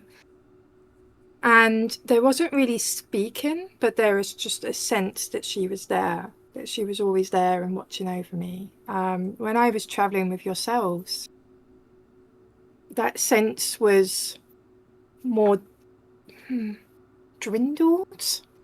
I put that down to simply not having the same level of access to the moon as I have here, and she kind of gestures to the glass ceiling and glass walls. I did receive some. There was a sign when I was seeking advice, and she was able to present me an image of individuals glowing, and that sense that I could trust them.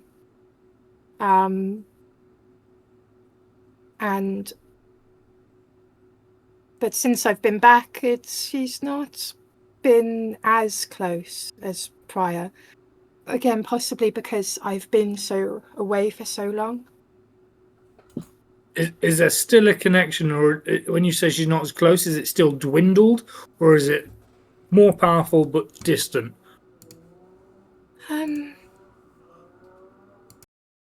I'd say more powerful but distant. I feel close. It's very hard to put into words. I feel closer yet further, and I feel there's an openness of a channel, but it's also closed to me. It's very conflicting. Okay, well, I want to be very forward of why I ask this is because we've come across documents from the group that we were chasing is probably not the right word, but we've seem to be running into a lot. And that group's called the Dark Order. I don't know if you've heard of it. Maybe you should ask your aides and professors and so forth to look into that. Sure. But they're basically trying to get rid of gods and institute their own. And if you're having connection issues, God, that over the table, that sounds like a Wi-Fi pun. But like if you're having issues with connecting to your deity, maybe it's because that's the one they're messing around with at the moment, or imprisoning or harming. I don't know. I don't know how it works. Like that's more of his job, and I'm going to point at the paladin on how gods work. Melvin, didn't that letter say something about someone here trying to do something to the gods? Yeah, no, yes. Do we have that letter? Who's got that letter? I think Phelan's got it. But I don't want to go near Phelan's mouse of cheese. We'll say the letter's available. I think Phelan would be able to share it. Yeah, Phelan ducked out for 2 minutes, so we're going to wait. I will if you have the letter, I will absolutely tell my father and request him look into this Dark Order and this trying to get rid of the gods. What hubris! I will absolutely ask this to be looked into. Maybe that's why they're pushing for this ceremony so soon, to bring that connection back.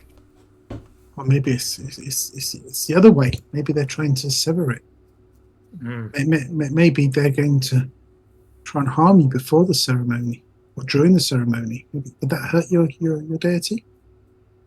I don't think me being harmed would directly hurt the deity, but it would mean there is no high priestess in waiting. They'd have to choose another, and the years of studying that it takes. It's gosh, there wouldn't be a ceremony for maybe another 20 years or so. Oh my God, they're going to try and kill Livy. Melvin, they can't let this happen. Well, I think that's I don't want to sound like I've joined the cult or anything, but maybe we should bodyguard for the next 24 hours. I mean, if it gives any reassurance, I've not really been left much alone aside from when I enter my quarters. When I move about the tower, I have an entourage. I have Maeve. I called her maid, but really she's more of a lady in waiting for me. My father often escorts me as well. Novus as well. Novus is here. What? He Really? Yes. No. Again, I don't want to sound like a paranoid old man, but I trust everyone outside of this room as much as I used to trust my own farts. You fart? Well, I used to, and they usually weren't just farts. What I'm saying is unless they're stood in this room, and maybe not even everyone in the room, I'm just going to look at Orcish. Don't trust him at all. We need to provide this guard because we've already seen how other people can look like other people. Well, Radagast is the one that appointed the guard. I believe you must have met him. I know they met you at the docks, so to guide you in. He's my main tutor. He's the one that orchestrated everything here. I'm sure maybe if we speak to him, maybe something can be arranged.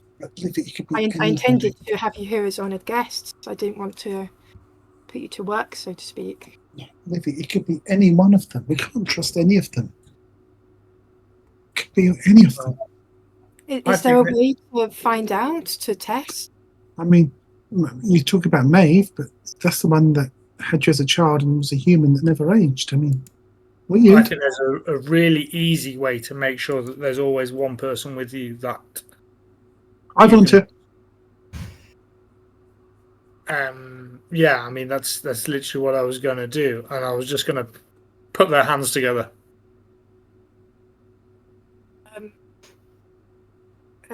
Okay. There we go. Now you know that he's him, and he knows that you're you, and if for the next 24 hours you don't let go, you know that nothing's changed, and you can trust one another.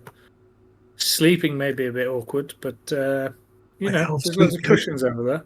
We don't sleep. We're elves. Oh, well.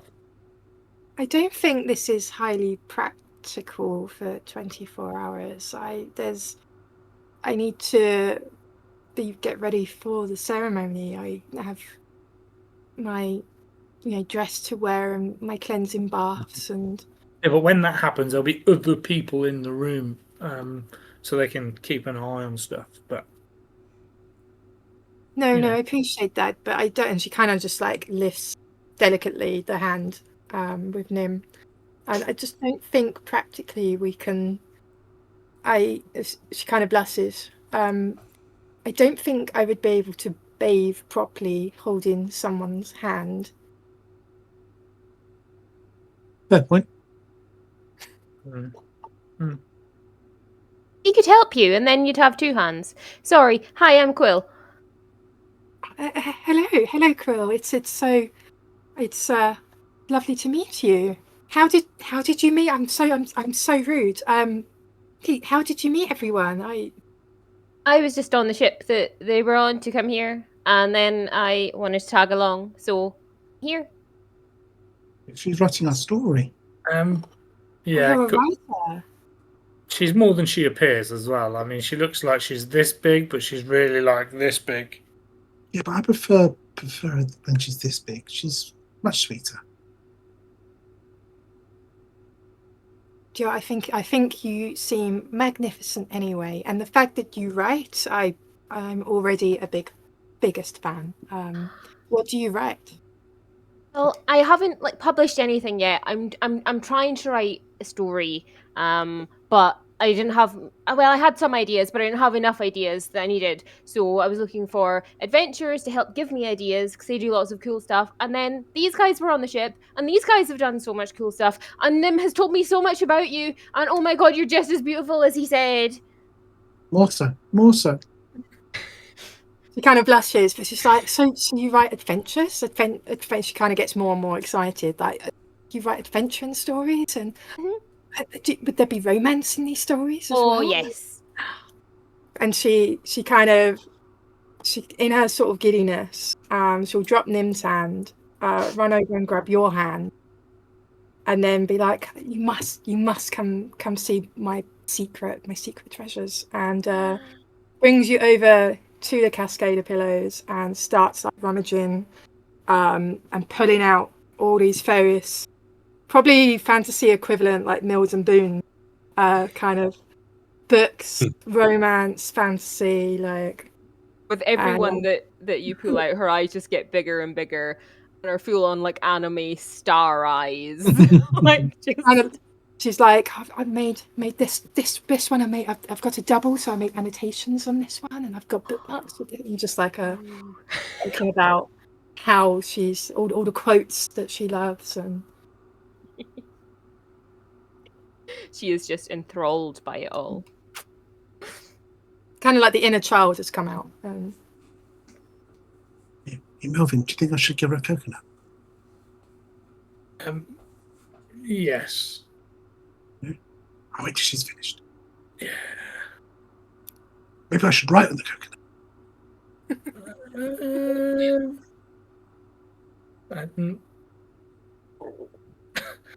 How would you write on a coconut? With a quill. What, you're going to use quill to write on the coconut? Yes, it is a bad idea. I'm just not sure why she would write on your coconut. No, I'm going to write on the coconut and give it to her. With quill? No, using a quill. Oh my god. I was so confused there for a moment. I get you. What would you write? I don't know, something from the heart. I think if you're going to... don't get me wrong. Coconut, nice gift. Mm-hmm. Bit weird, but nice, right? Not everyone gets given a coconut. It's a bit out there. But if you're going to write down something from the heart, maybe you should, I don't know, stick with the old classic of paper. Yeah, but nothing says it better than... That way she can fold it and take it with her everywhere. Yeah, but that's with the a beauty coconut, of she'll have to break it and then... With a coconut, she can eat it afterwards. It's like... Yeah, but then she doesn't have it, the letter anymore. But she has the words and food. I mean, can you think of anything more special? But she would have the words and food if you wrote it on paper. She's not going to eat paper, is she? No, she would eat the coconut. Oh, you mean stuff the paper in the coconut? Yeah. I'll have to take the water out. It'll get soggy. No. I mean, you gift the coconut, Mm-hmm. and you hand over the letter, maybe in an envelope, and you write on the envelope, to my darling sweetheart, or to my love, or just to Livy, if you don't want to go. I was going to call it my moonlight. Over the top, and she takes that away and she reads it. I can give her this magical fact of mace. I think she'll prefer that. Does she commonly use a mace? Yeah, but then she can break the coconut. Or you could use the mace to break the coconut, like a romantic gesture. Or Well, you know that mace we found on that guy? mm-hmm. We're not talking about Sevi, but that guy. Mm-hmm. It's the key. The one to capture a dragon. It's really powerful. Mm. I mean, it's like the dog's bollocks of maces. Does so much. Do you think she'll like it? I mean, yes. If she uses maces. Oh, she can use the mace to break the coconut. I mean, come on. If it's something so powerful, maybe we should try and hide it somewhere. But that's why I'm only telling you. Got you. because Phelan smells of cheese lately. I wonder if he's like rotting. Maybe it's a zombie. I mean, I don't know.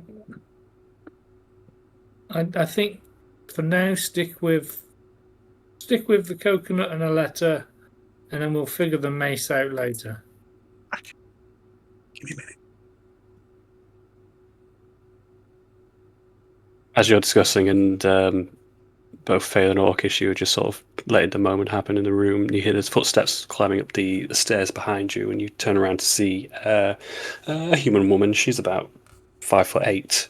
She's quite stout, brown hair, large earrings in, and she simply just shouts up to the stairs, "Livy, I need you for some.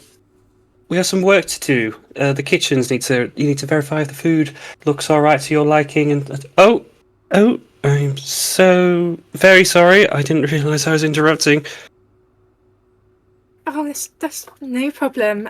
Maybe these are all my friends and some new friends. I told you very much about Phelan, and about Moose, and I told you about Nim. You? And some new friends, Quill, and a orc issue at the back there. Ah, yes, I agree. I believe he works for the guard. I've seen him on passing. You all hope everything's all right. Gives you she looks at you one by one and just gives a nod. There's probably a little bit of a lingering nod on Phelan as she looks back at you, snapping her eyesight back to Livy. I can come back if it's not convenient time. It's just that we have a few hours left of the day. I was hoping to get there's a few more guests downstairs to see before.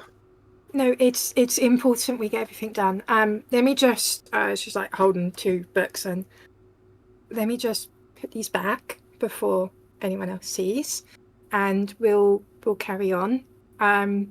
And everyone can come with me. I do think they need to speak with Father, so maybe if we could arrange a quick discussion with him before night falls, that would be really beneficial as well for the ceremony tomorrow. I could try and pull him away. He's busy, but I'm sure he'll drop anything on a dime to speak to you. I don't think that's. I'll be able to have a talk. Do we all need? I'm going to put this kindly. Some attire for the ceremony tomorrow. We had you all booked in, but we didn't have any preparations. We didn't know who or what kind of people we were receiving. Please. Orcish will probably mumble that he's got some nicer armor, like he'll be decked out for more security than anything, and he's sorted. But we can get we got some tailors that we were told that were needed, so that would explain that up here. We want you all to look your very best, of course. It's a proper affair. Yes, and it would please put it on my accounts as well. I don't want you to have to worry about paying so much for garments for me. Please, I'm sure I can arrange cover for that. I'm sure Reverie will extend their welcome to your friends. They don't need to spend a penny. Excellent. After all, they kept you safe. They did. I definitely wouldn't be here if it weren't for them. I've heard a fair few stories about some of them, but I didn't know there's a few of them that were quite so easy on the eyes. Livy's going to blush and kind of give like a look of like don't be so obvious. Oh no, you're right. No, I will leave that alone. I'm going to walk past Melvin and say, "Sorted it. I'm going to hand Livy 2 coconuts." One with writing on and one without writing on. Read it later. Oh, thank you. And she will quickly daintily place them on this little table by the sort of comfy chairs. Great idea, Moose. Well, your father may be doing preparations in the library. We can see if we can't bump into him on the way down, do you think?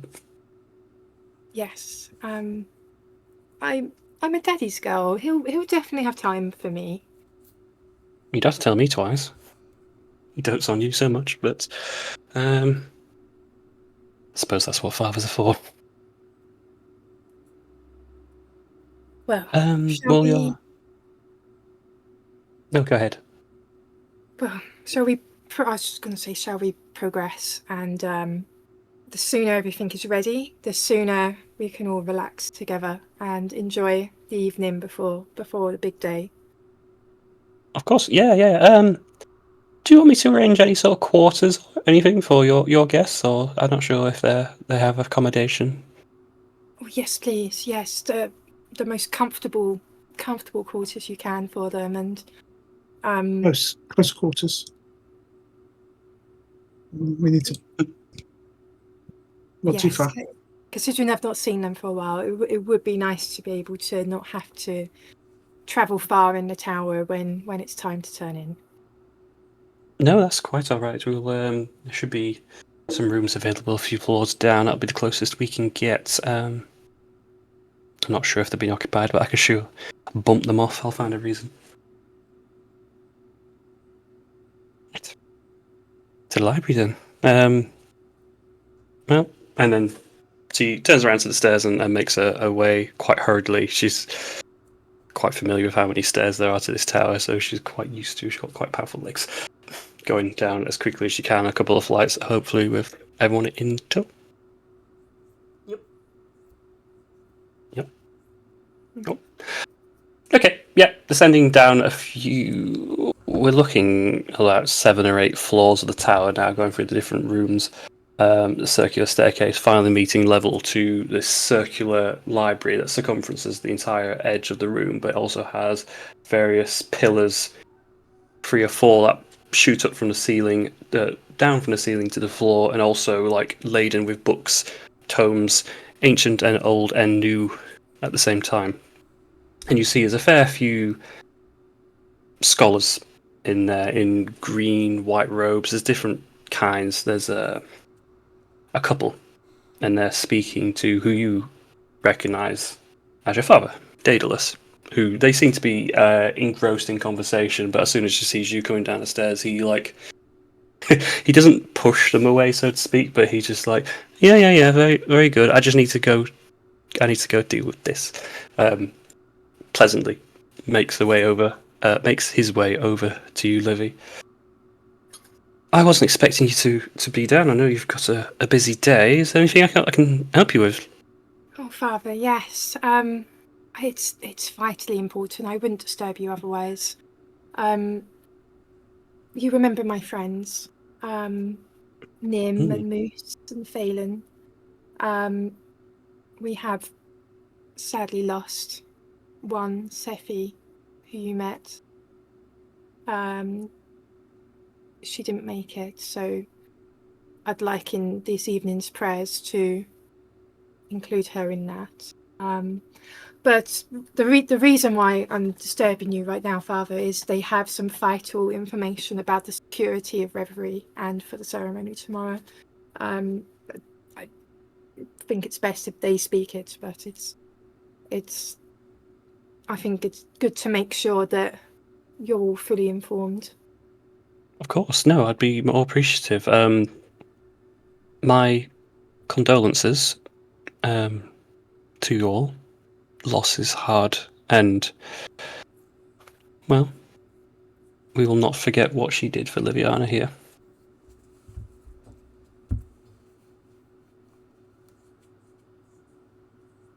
Yes, they mentioned, so she looks to Moose and Nim and Phelan specifically, but You mentioned a dark order. Mm-hmm. Yes. Uh, As I say, Phelan's got a letter from them. Pulls Or out a a may I letter. read? Of course. Was this is from Raging? You were there when I met you, right? Mm-hmm. He starts to glance it over, and just his face is very sullen and just very studied look. Where did you find this? Or Kishu found it. Or Kishu kind of does like a very deep bow, kind of snaps to attention, and it was on the table for someone that called themselves the Good Doctor. I don't know much more than that, sir.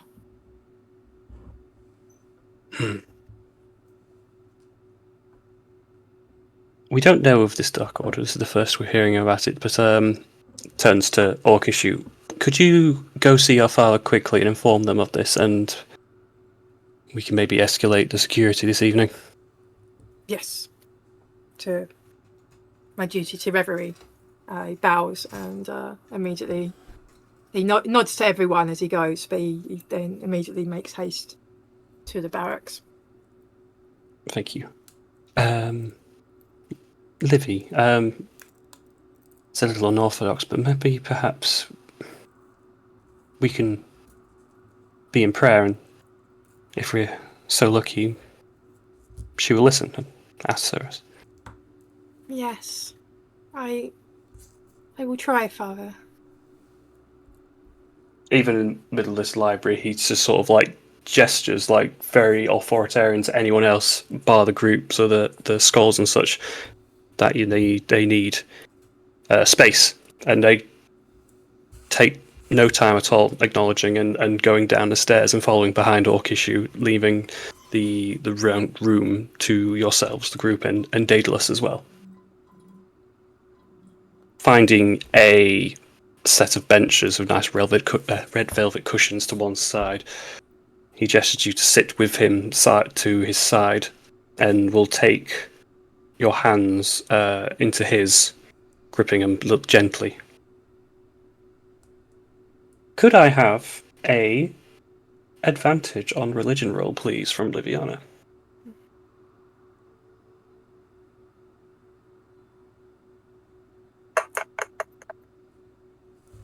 Liviana's first role in so long. Oh, my. It's like she never left. All the same.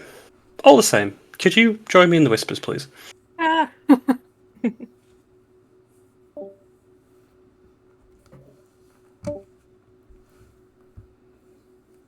Well, shit. Hope she likes the coconut.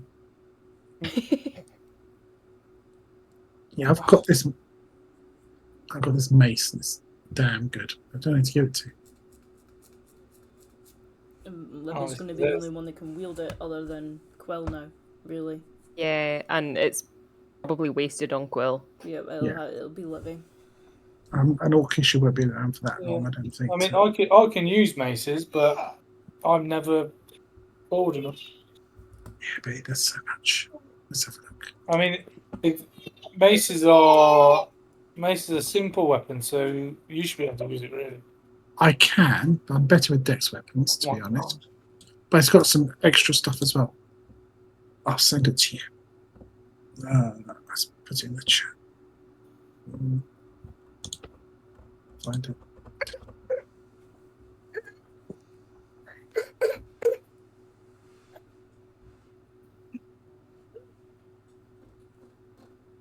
There you go. But it's also part of that 4 things to kill stuff in that grimoire. I think whoever holds that is going to be a massive target. Mm. Okay, I won't give it to Livy then. Fine. Because let's face it, that they want that. That's They their do. aim. Right? Yeah. So whoever's carrying that around is going to open themselves up for any fight. They'll be the main target. Just walking around the street, they'll be trying to get picked off. Okay, I'll hide it in my wizard's hat. That sounds wrong, but that's what I'll do. Yeah, I think that's. But you can. It does a blast cone with the roar. Does damage Additional to damage to constructs. That's pretty cool. Yeah, you can keep that away from me, thank you. swing it through the air, and you can grant themselves temporary hit points plus their charisma modifier. Transmute non-magical metal to objects a large or small. We could get a gold piece and make it a huge one. There you go. Most we can make some money. We can Does it make. No, Let's does it well, get buy more diamonds. If you read the last paragraph, we just get a gold coin or a gold bar, make it double its size. Boom. That's not a bad idea. No.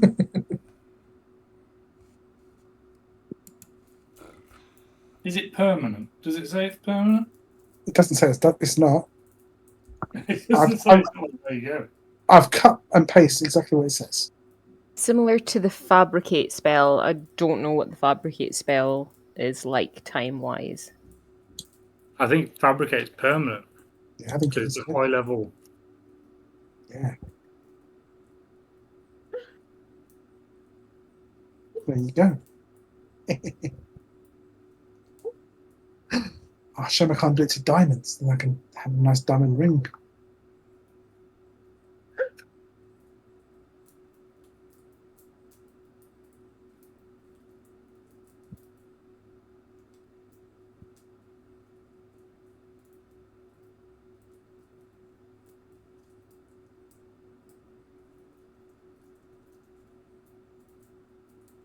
Also, I've got the Spirit of the Fox. If anyone's got a spare atonement slot, you're quite welcome for it if you want it.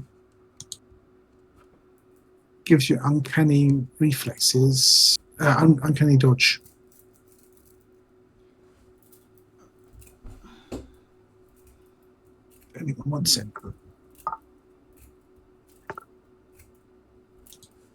Yeah, I've ended up with a helmet, and I don't know where it came from. There's a helmet in my inventory, and I don't know who put it here or where it came from. Did you put it there? Nope. What's the helmet called? Helmet of the Night Owl. Oh, did we get that in the Kennedy's place? Or that? Yeah. Again, Yeah. I don't think anybody actually needs it. It's just. Isn't one of them cursed? Possibly. She's dead, guys. She died. No, she didn't read my coconut. So what the rest of you see is Liviana and her father. She zones out for, it's not that long time, maybe 10, 20 seconds. Her eyes still wide open, staring eye contact to her father and them holding perpetually their hands together. And then a very sharp, sudden breath comes from Livy, like she's just been gasping for air, and her lucidity, and she's looking around the room and sees you all, and she's back with you. You okay? Livy? Yes, I'm. She'll kind of absently look over to some bookshelves, and she'll let go of her father's hands and wander over there and pick up a book and hold it to her as she turns around to everyone. And it's not 100% clear. Maybe it will make more sense to you all, though the theming of a great calamity is still the same. I saw behind you, Father, three shadowed figures. I couldn't see detail. One was taller and broader. One on each side of them, humanoid. Their eyes were blue and red and yellow. And I had this overwhelming sense of dread. And there were shadows coming from the bottom of their feet, maybe, I'm not sure, but shadows spreading across the floor and crawling up the walls, and a great star above the ceiling, spinning and spinning until it suddenly crashed into the center and starlight falling all over.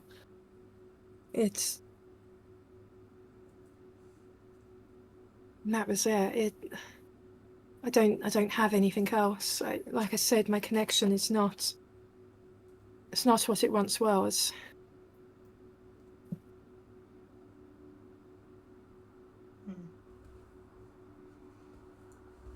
That doesn't sound too positive. However, there's some talk from my friends that we may not be able to know that people are who they say they are. And I think they are concerned if harm would befall me before the ceremony tomorrow. I appreciate I have yourself and Maeve and Novus, but maybe my friends can be included in rotation, or I think they're quite keen to help with the security. However, a little unorthodox, I don't see any issue. You seem to trust them with your life and have done so for some time. My trust extends to theirs, and I would more than happy allow them how they see fit to help organise with the security. I've instructed the paladins to double their shifts and to make sure that every guest that comes through that gate is vetted and made sure they are who they say they are. I am more than welcome to take any suggestions or help with this matter.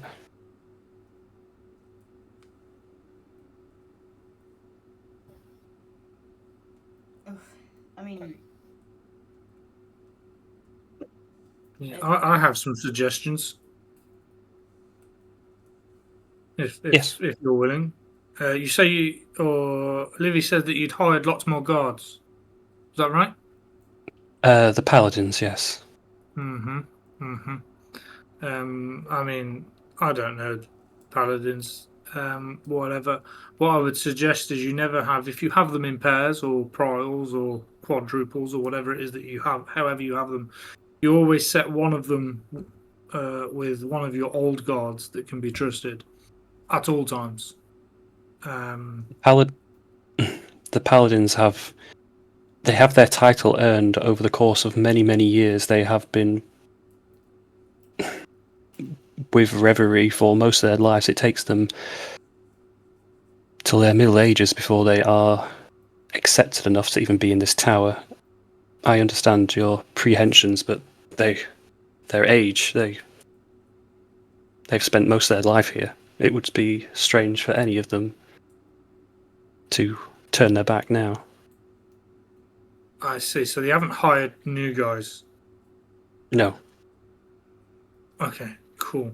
Because that's what the understanding was, is there were new people in the guard rotation. No. Just their shifts were extended. Okay, cool.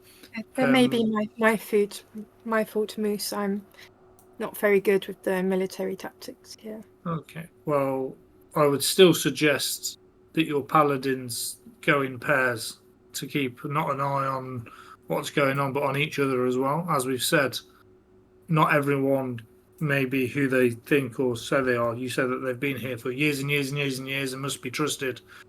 Well, if I was a smart enemy that can transmute and turn myself into look like whoever the fuck I want, I would turn myself into the people that can 100% be trusted, because, well, you'd just let them through, wouldn't you? Very well. We will make sure to look inwards on ourselves and make sure those are also verified. Another suggestion is, from this moment forth, you have someone that you wholeheartedly 100% trust with Livy at all times. And when I say at all times, I mean at all times. She's had a mild complaint about how she's has to bathe or something. I don't care. But at all times, someone has to be there as someone not washing her, but to protect her. If you're worried about the gender gap thing, well, we've got Quill, I suppose. Nim can be a gentleman and turn his back or something. Or I could do it because, no offense, but you're quite vile to me. Woof. How can you say that? No, I'm sure she's very, very beautiful, but Livy nods. Livy She's would never beyond, say it, but she feels the same. yeah, she's beyond beautiful. What's you on about? we you know what I'm saying? Like, we get it, right? Like, that's Okay, you're very old and it doesn't work anymore. But you understand that. No, As I say, she's not old. It's not beautiful. That's just a lie, Moose. Nim. People have different preferences. I wholeheartedly understand what Moose is saying here. I take no offence. Maybe not maybe not Orcish. He's not been laid in a few years, so he may get desperate. I don't know. Yeah. Very, very, very desperate. Oh dear. I don't know. Maybe you should hook him up. Maybe give him a night with somebody. I don't know. Orcish, figure it out. Orcish, go find a brothel. Go on. And Orcish isn't even in the room. Not in the room. and maybe not Phelan, because Phelan's only got one eye, so they can't really look around. Not that my perception's better than everybody here, but sure, bash on. But if he angled himself so that his blind eye was towards Livy, then he wouldn't see her when she was bathing, and then his good eye would be looking out. Okay. I mean, there is that, of course. I can close one eye. That's not a bad big No, I deal, think you're is a it? bit desperate to be near Livy when she's naked. Let's just chill out, alright? Let's just... I mean, they're in love. Why wouldn't he be desperate to be there? Now you've said the L word in front of her father, and she hasn't even realised that this is even going on. She doesn't even know these things, and here we are exposing the truths, Quill. Wait, she doesn't know? No, she doesn't know a lot of things, Quill. I'm sure I said Nim, you didn't say anything about that. No, I'm because sure I did. Nim just rambles on and on and on and on and on. Oh, and on, if you haven't heard, and on. Livy's blushing furiously and kind of avoiding Nim's eye, avoiding her father's eye as well. Okay, I'm going to go red, and I'm going to cast greater invisibility on myself. Realistically, if you want a member of the party, I know it's weird, but Quill's the obvious choice here. Quill's the female. Alright, that's more comfortable for Livy and herself. It's not a weird, oh god, there's a man standing 20 feet from my bathtub. Quill's the obvious answer. Also, she could take every single one of us, so I've been told. She may as well be the one that's there. I think I agree. And at night time, I think it should be one of us three. Yeah, again, it could be a case of that if we could do a tiny hut in her room, and then nobody can see her within her room. It's only us, and then we're all there. Obviously her father will be aware that she will be in the room, and if he isn't comfortable with us staying, that's fine, then it means that we can maybe swap a person in and out or whatever of the tiny hut. But nobody can see in it. We can only see it. I don't think she should be in the hut, because she has to have her connection with her pillows and moonlight and things. Well, yeah, it's just look at the moonlight from the hut. It doesn't stop the moon getting in. Just put it next to the window. But the whole thing's a domed window, I think. So. Okay. But yeah, I think that's best. Like, security-wise, you couldn't get a better team, to be quite honest. And I think if you're going to have us as part of that inner circle, you don't tell anyone, Mr. Pointy Ears. You just accept the fact that that's what we're doing, but you tell everyone we're just guests, and we will act as such and dress as such. He's his facial expression is a mixture of like clenched teeth and his right eye sort of twitching about some of the conversation that's been brought up, and suddenly someone's disappeared in the room and he's looking around trying to see. He's just and then zones back in and comes back to you, Moose. Yes, maybe this is a good idea. Forsaking that. Some of the topics been mentioned. Maeve would also, she's known her all her life, she would also be able to help with bathing and the such, if necessary. Maeve, eh? Just going to look Maeve up and down, I suppose. What are you looking at, little man? I'm not entirely sure, but we'll figure it out. We will figure it out. Are you really I bet you? we will. That is the question. I think I'm me. I've got a direct question. Have you ever been approached by anyone who has offered you a bribe in order to get close to our lovely Livy? No, I can guarantee anyone who wants anywhere near Livy, I kick their ass down the stairs as quick as I can. Insult the shit out of her for a 24.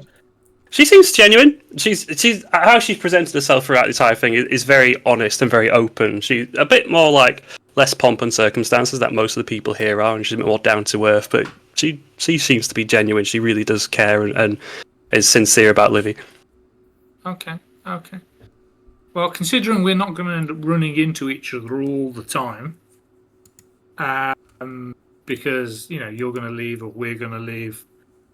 I'm going to give you something now that I want you to keep on your person, and anytime we bump into each other, you get it out, and then you show me that that's what it is, and then I know that you're you.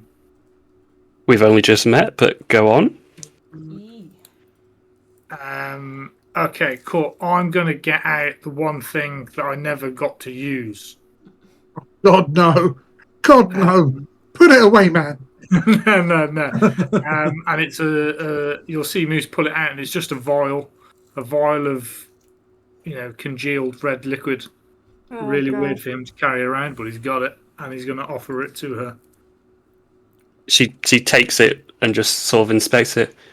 What in the moons is this? That is what Actually, it is. Which is why no one else would have it, right? you know what? Sure. And she lifts a busty air and just sort of tucks it in between her breasts. Every time we meet, you discreetly show that. What, her breasts? No, the vial. That I can do that. Okay. Well, Here's a question. Yep.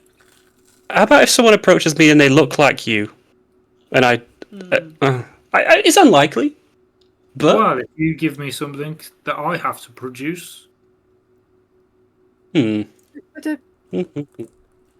code word be a lot easier? no, because you can overhear code words. hang on, thinking this through. I mean, we're all going A to physical object is a lot harder to duplicate. Give us the bra. Yeah. No, you know what? I was trying not to say underwear at any point. She takes off her pants. She's the sole woman who's just like, right, there you go. No. She'll take an earring on her left, so she's got two gold hoop earrings. She'll take the left one out and offer you, and then this way, you'll know if there's a woman walking around with two earrings in, that they're also wrong. Perfect. Absolutely perfect. I will take it and put it in my pocket. I want that back though, wasn't she? No, absolutely. No, yeah. When we're sure that she's safe, well, we'll give it you back. Easy done. Okay. Oh, the compulsion I had not to. Well, actually, never mind.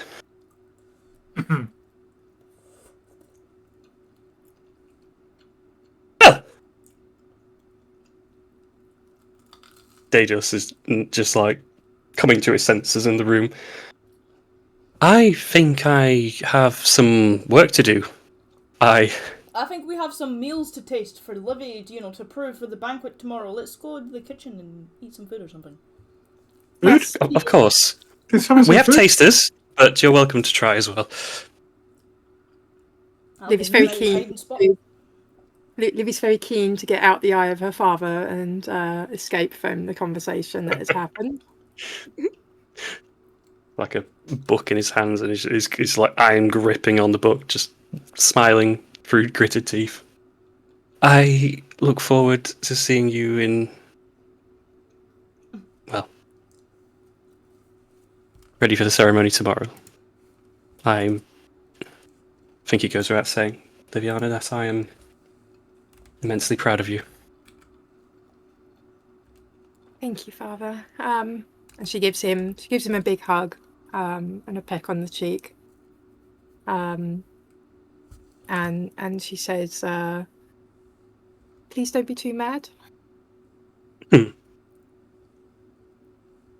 I promise on your mother that I won't take this out on anyone. I will just have to think about it. And she kind of has like a little like childlike grin that she shares with him as she looks up to him, and then sort of darts over to Maeve, ready to go complete some duties. Okay, lovely.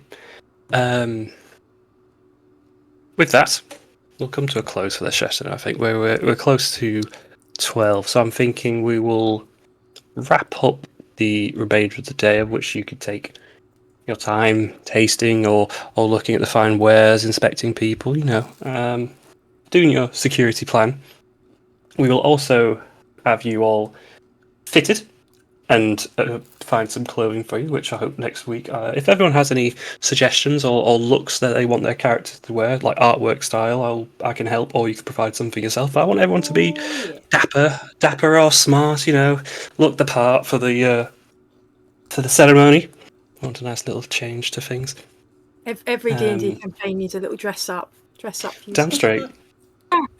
I'm going for the look of maybe Nim's not the first choice.